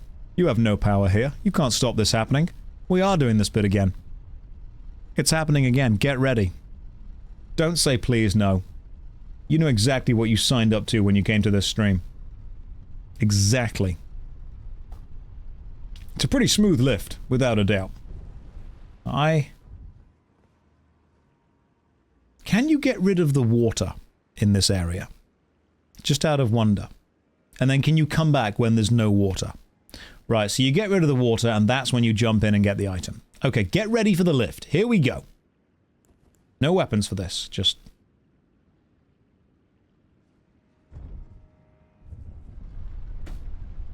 I'm going to slowly spin the camera as we go.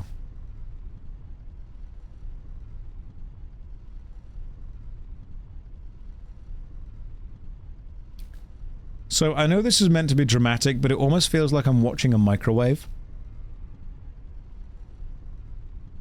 It feels like I've just put me in for a quick 30-second blast. I forgot the cup of tea. We're just microwaving it now. Ping. And then it's ready. I hope we all enjoyed that. The Specimen Storehouse. Okay. So if you got stored in the Specimen Storehouse, can we survive that fall? I mean, probably. We probably could. The Elden Ping from the, This is feeling so much like Dark Souls 1. This is the archives from DS1. Can we just sleep instead, or paying attention to the lift? Look, okay, here's the truth. If you're going to be in my class, do one of two things. Either pay attention, or don't disrupt other people. That's it. That's fine. If you can do those things, that's totally okay. Don't disrupt other people. If you're going to mess around, just leave the class. I'm okay with that. So far, I'm quite liking the design of this area. It's oh, for God's sake, it's you again. Oh no, it's a big version. Is that person going to get angry? Probably. Oh, that's that stupid spell. You know, if I kill you before it gets to me, that's fine. God damn, this spell hits hard. It's because it kind of waits in the air for a minute. I'm assuming that's an enemy right there.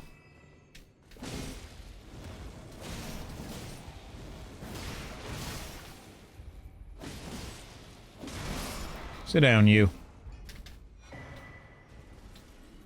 Carrion thrusting shield. You guys want a bit of thrust? Night ahead. The thrusty shield.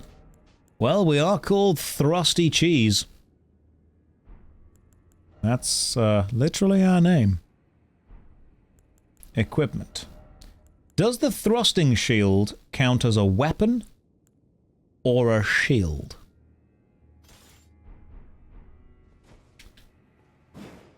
Or both? Okay, so we hold it in both hands. We can block and stab. Or stab differently. Okay. And how much? 94% blocking. Alright, like beating someone with a surfboard. It's a bit shiny for my taste. What the hell is that? Please, good lord, please be dead. Can you wield two of them? Find out. First off, up, then time for a critical hit. Can you drop onto it for a crit? Oh, hell yeah. It's a dog. Is it worth upgrading the shield? The carrion shield is a long ladder. Is it worth upgrading the shield?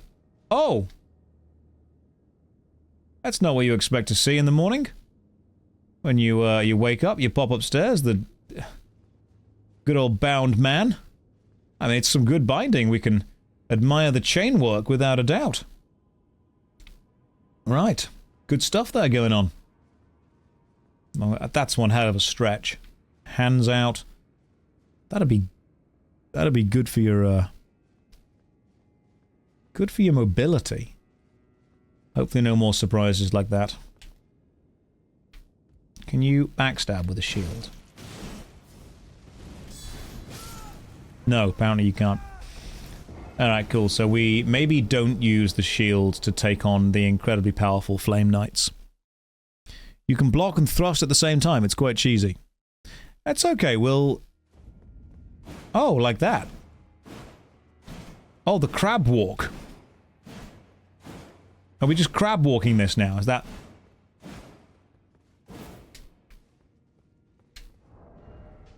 I don't like the cheesiness of that. I'm going to stick, for the time being, with the scythes until I know what else I'm doing. The scythes are good. We're not being a crab person. Let's go up past the big bound man. One more time. Yeah, the cheese needs to age. That's what it does. Jump attack scythes, this is the way. I don't want to cheese the game, so instead I'm going to use some of the best bleed frost jump attack weapons. Let the shield turn blue. No. We're going to stick with these for a bit. Second monitor content man is streaming. That's all I've ever wanted to be.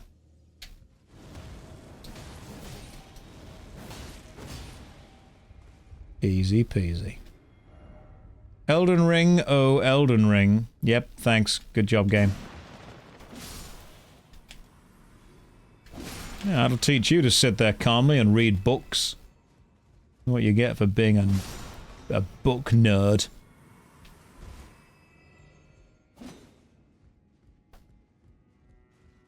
Give me my souls back. There we go. Ignoring the runes triggers your OCD. I'll collect the blood echoes, fine. They're not runes, they're souls or blood echoes. Do not try and convince me otherwise. Be wary of up. Oh, actually, you were correct. We were indeed wary of up.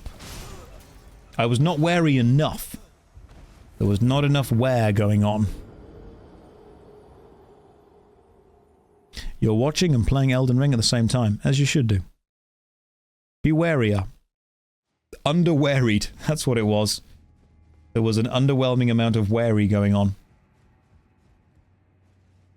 Let's try this. I like the fact we have to do the ladder again. So, you actually do have to drop onto that beast at some point, because there's an item on its back.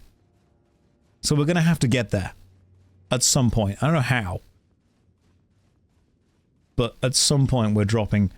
I bet you've got to climb up that guy's feet and legs, and then butt, and then drop onto the... Yeah, that's what we have to do. It's a puzzle. It's a jumping puzzle. Rip the runes. Ah, cool, he's dead. That's fine. Did you say it triggers you when I don't pick up the runes? I'll consider getting them.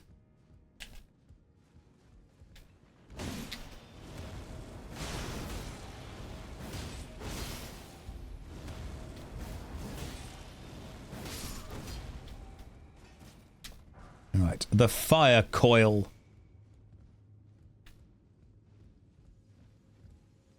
Now I'm good. Didn't need them this time. There's not enough there.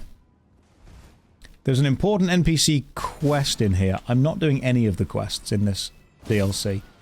I do not know who I am. I do not know why I am here. All I know is I must kill.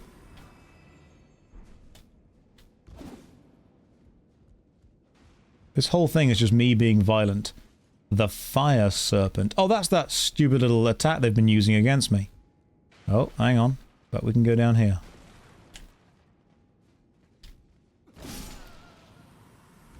All these nerds all hanging around.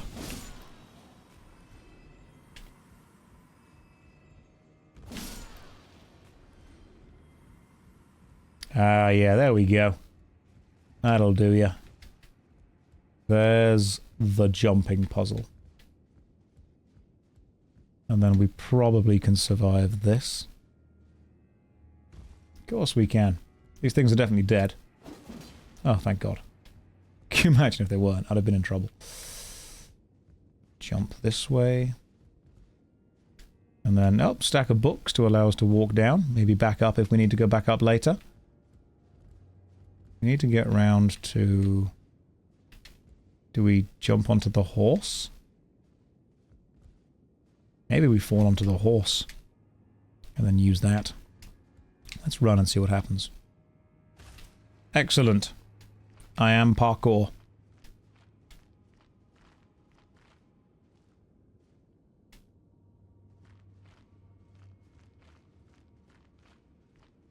Okay, now I'm questioning the choices that I made. They were good choices up until about now. I feel that we could probably land on this. Oh, excellent. Good stuff. And then maybe just jump over here. Oh.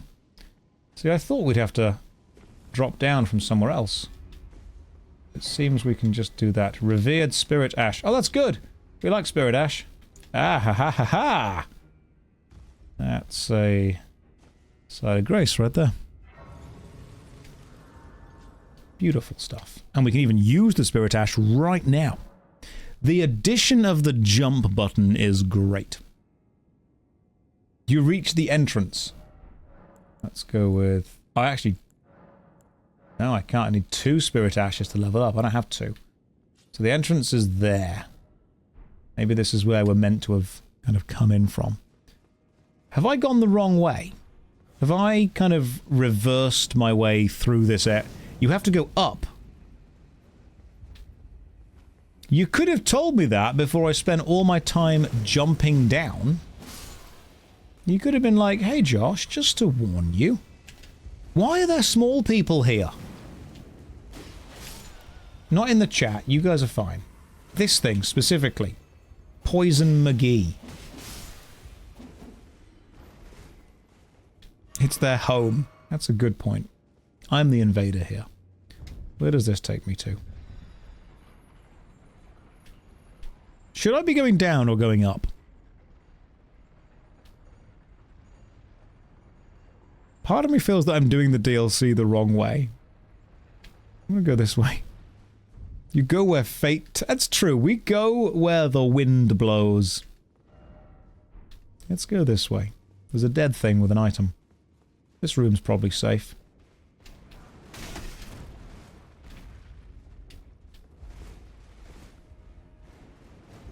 It was not safe at all. That was the opposite of safe.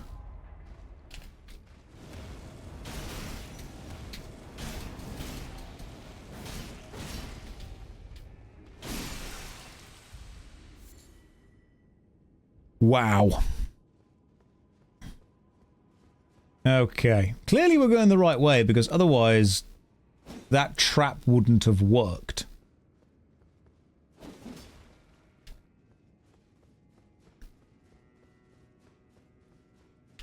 What's that? That's a saddle. I don't need a saddle. Oh, for God's sake, stop! Why? Why do you look like this? Is this what's inside the pots? Oh my god. I hate everything about this area. There's an item over there.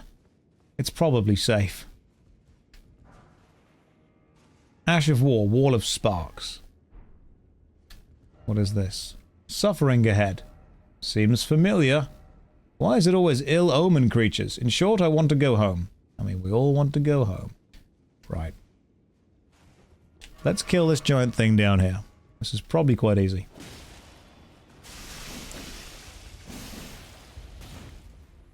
Stop it.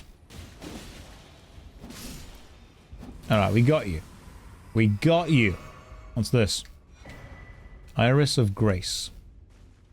So, from what I can tell, the way that you make the pot enemies is by just filling a pot with a bunch of human goo. This feels like a medieval version of a Reaper. That's what it is. The pots are just Elden Ring Reapers.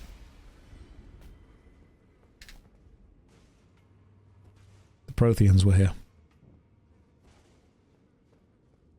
What's this? Oh, hefty cracked pot. Oh, they're even walking around. Lovely.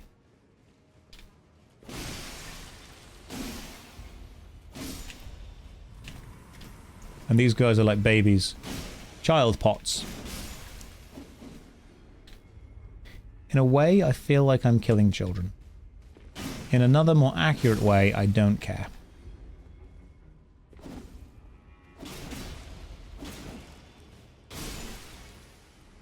There we go.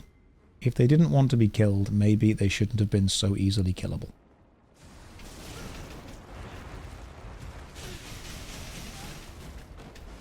That was an angry hug. Someone earlier said there are only happy hugs. That is the exact proof that there are angry hugs. These guys are pretty good runes, though. We'll give you that. Like, if we were rune farming, I would be here a while. Praise the right.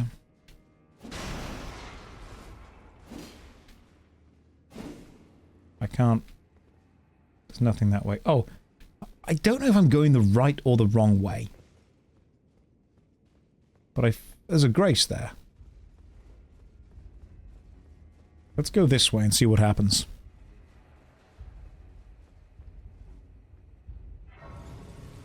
It is both the right and the wrong way at the same time. Interesting things have been happening. Can we open the door? Nope. Can we open this door? Yes. Why can I not open the big... What? Why wouldn't you... Why? Okay. But we're outside now, so let's get back on Torrent and ride around for a bit. The paradox of the Shadow Fortress. Who knows where we're going, really? Who truly knows the way of the Shadow? I mean, we're going into this place, whatever this is. That looks important. I'm going on an adventure. That's what I'm going on. Is there another one of those stupid fire things? Oh god, look at him. Look at him in his stupid face.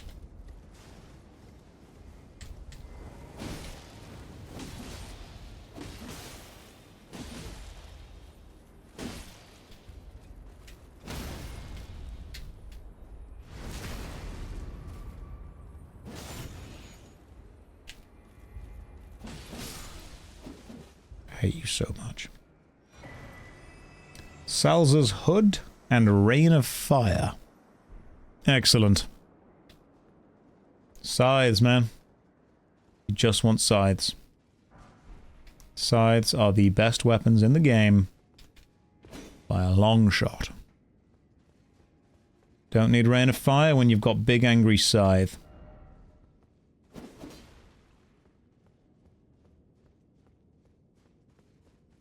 Let's go this way. Because no matter what they tell you, unfortunately, guys, scythes matters. Stole that joke from you, magnifying lens. I'll never tell them this. That's my joke now. You may have said it in the chat, and I'm sure many people will appreciate you, but I'm going to get the credit for it. Okay? It's just going to happen. Use the hood. Hood of Salza. Wearing it increases intelligence.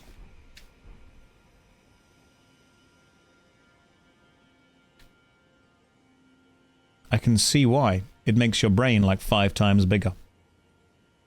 Literally the big brain look.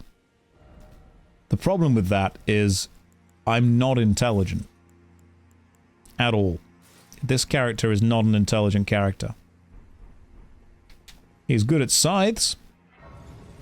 That's what he's good at. Wow. Oh my god, it's like a jungle. This place is gorgeous.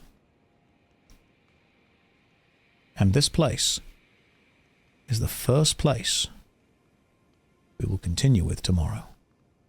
Ladies and gents, thanks for joining me so far. Remember that little rhyme? Saturdays at 7. Sundays at 4.